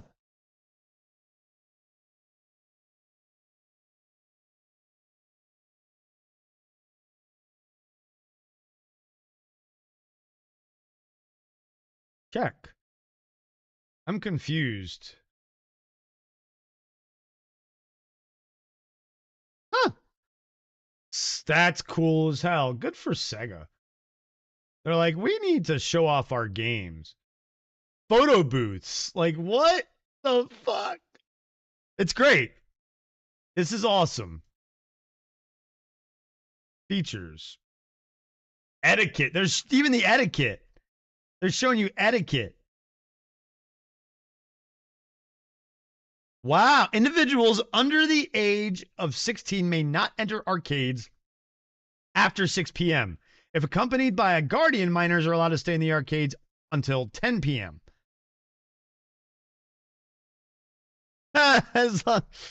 Avoid playing back-to-back sessions. Please avoid rowdy conduct. Refrain from taking photos or videos. Be mindful of drinking and smoking. Train games. There's important customs for each game. Look at this. Like, this is cool. Very, very cool. Cool for Sega creating that guide for people. I think that that's really useful. People need to travel more. And, yeah, Japanese arcade players are very etiquette heavy. Yes. They are no joke. They've been like that since the 80s. If you want to go down the rabbit hole, look up the history of pachinko. I'm good. But yeah, no, I get it. I do get it. Speaking of Japanese games and knockoffs of those games, Pal World! They gave us a future roadmap. Here we go. See what they're coming up with. Co-op crossplay. World transfers for pals. That's pretty fucking cool. The fact that you'll be able to transfer your pals. This is a game we've wanted to get back into. Pachinko is crazy. Isn't that because of gambling laws? A lot of old school arcades in Japan have yellowing cabinets because some still allow smoking, especially in the smaller Japanese towns. That makes sense. Final boss ending scenario. Further ways to strengthen and improve pals. Various new concepts such as new pals and technologies. Game collaborations, including Terraria. Improvements to the world, object placement, improvements to base pals, improvements to optimization, and the user interface. So that's cool. Co-op crossplay. So that's really cool because right now Xbox can only play with Xbox and Game Pass on PC, and Steam can only play with Steam, etc., etc. So they're gonna change that. That's good. World tree ending scenario. The world transfers for pals is really good because say you go into a new world, start a new world, but you had all these pals that you grabbed. So I think that's going to be really cool. Yeah, the base building definitely was a little meh for Pal World. That's the only thing I didn't like really, but a lot of that for me had to do with the way the pals acted. And we were playing it in such an early form. I wonder if that's improved a lot. But yeah, some good updates coming from the guys developing Pal World. Yeah.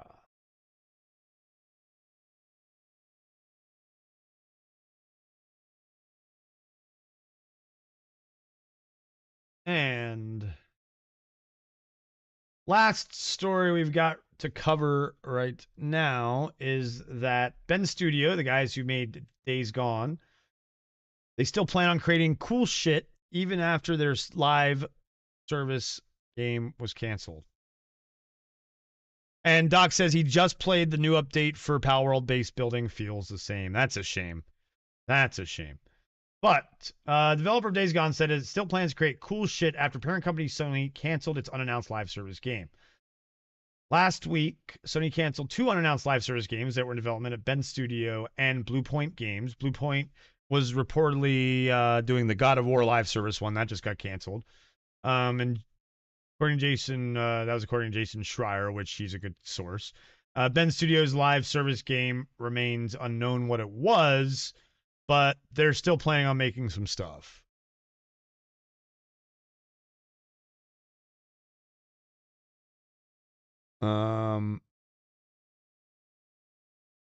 Oh, is this is all the canceled stuff?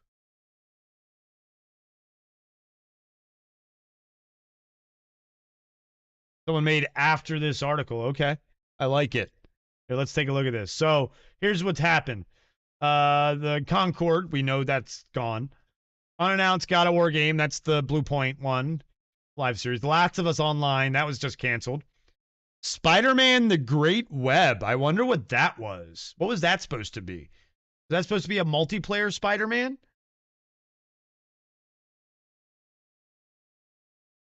Then there's the Bend Studio multiplayer game. Twisted Metal. The new Twisted Metal got canceled. Did not know that. That's disappointing. Does that mean the show's getting canceled? I wonder.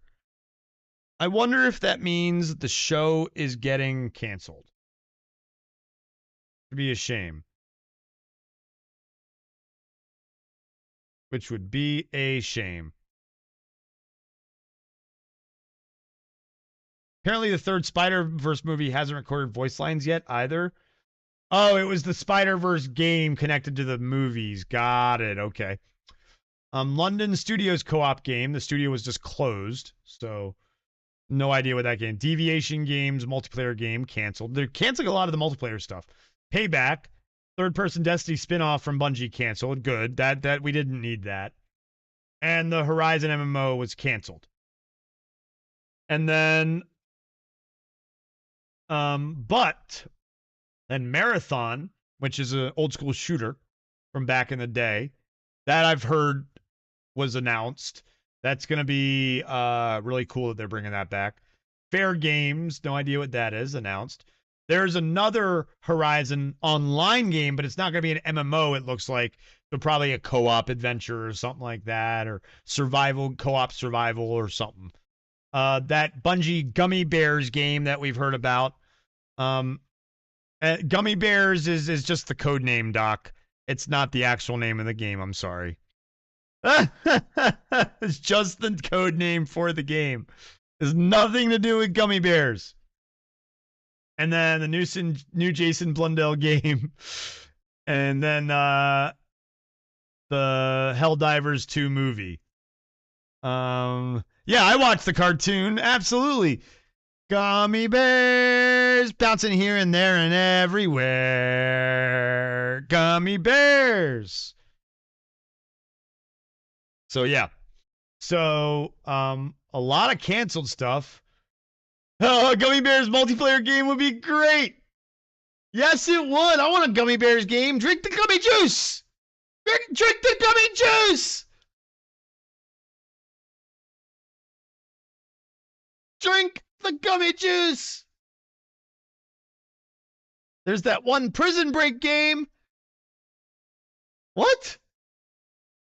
Gumma, gummy, gum. Oh, I'm confused. Which Prison Break game? Oh, that's right. Where you were gummy? Yeah. Oh, boy. What was that game called again? Oh,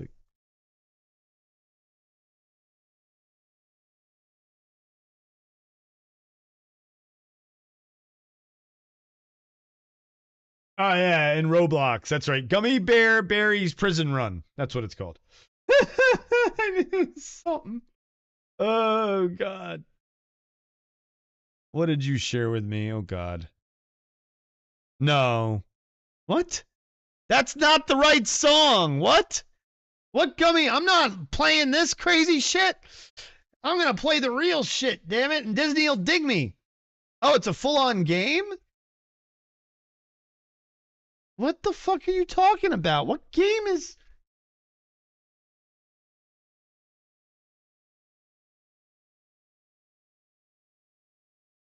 What are you talking about? Find this game for me.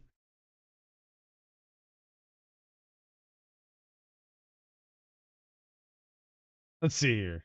Look for the Gummy Bear album in stores only.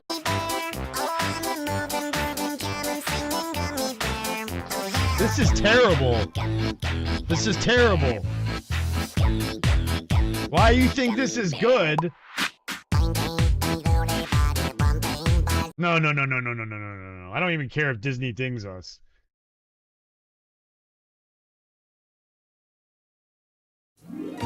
Ah. Here we go. Here we go. Yeah. Here we go. Here we go. This is what I'm talking about. Oh, God. Yeah, well, you're also 125 years old, Spencer. Here and there and everywhere. You don't know what Gummy Bears is, Patrick? What? What? Oh, my gosh. Yes! There it is, Doc! Yes!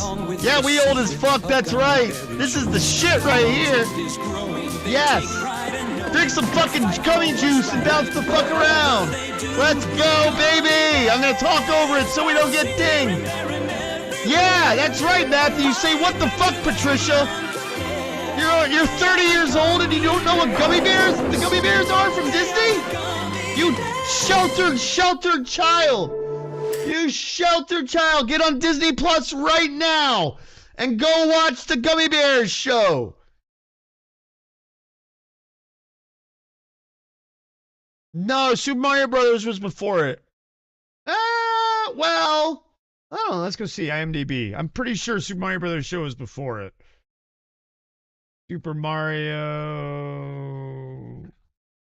Bros. Super Show. 1989 is when that came out. Gummy Bears. Bouncing here and there and everywhere. What? The Adventures. The Gummy Bear. Or is it Gummy Bear Adventures? What the hell? Adventures. Here we go. Oh, 85. Okay. Well, it started in 85, dude. Just because, dude, it was syndicated throughout the 90s. All throughout the 90s. Syndicated. Yeah. You were just a sheltered child. You were just a sheltered child. It's okay. Yeah, you were a sheltered child then. Yeah, I watched in the 90s too, all the time. Up until the late 90s, I saw that shit on TV. Hell, it was probably on TV in the early 2000s on the Disney Channel. Yeah. And that's me trying to find that. Let's go back to reality. Yep. Here comes gravity. Oh, no, we don't need that. All right, so. Yeah. Yeah, I don't remember it going back that far either. I thought it was more 90s. Still watching Winnie the Pooh early 2000s. Yeah. Let's see here. Let's go scroll now. That's the last story I really had. So let's scroll a little bit, see if there's anything new. Jon Stewart is giving his take. I love it. Love it. Love it. Merca. Righteous Gemstones. Okay. By the way, I did watch the first couple of episodes of that Tim Allen, Kat Dennings show. Really funny. John William Scott's in that as well, and that black dude in the wheelchair who's actually in a wheelchair is in it. It's good. So yeah, great show so far. Don't look like we got any kind of interesting news that's going to. Oh, here you go, Patrick, for you. CM Punk's guaranteeing a Royal Rumble victory. One Saturday morning was best, though. Saturday morning was the best, yes.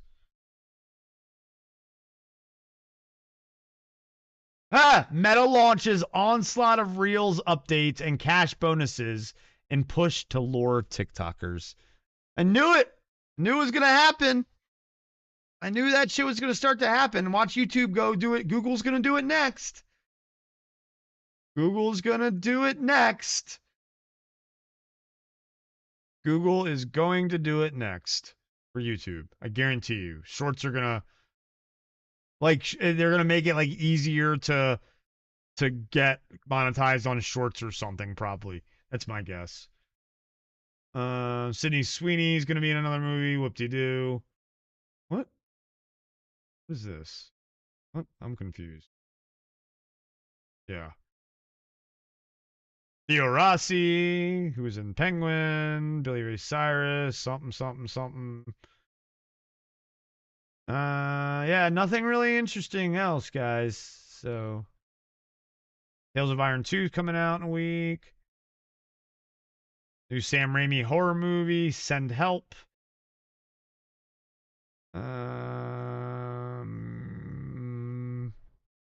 Yeah, I don't think there's really much else going on.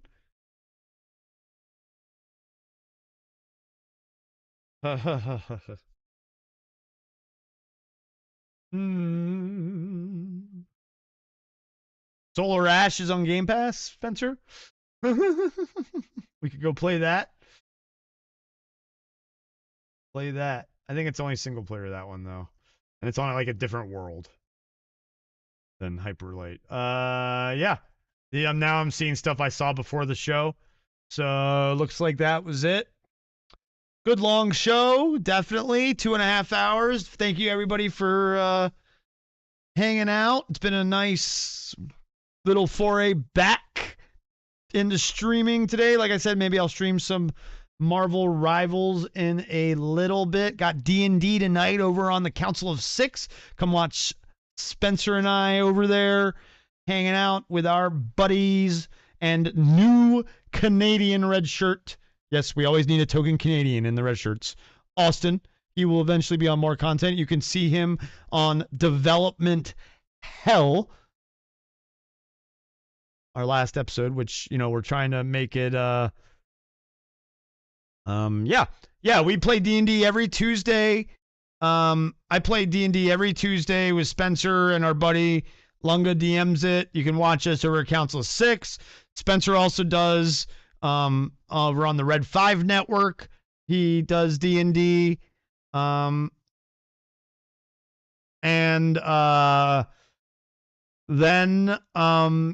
we've been talking about doing other types of games. Like we've got Dune, which we want to do, Fallout, Marvel, Red 5 Tavern, excuse me.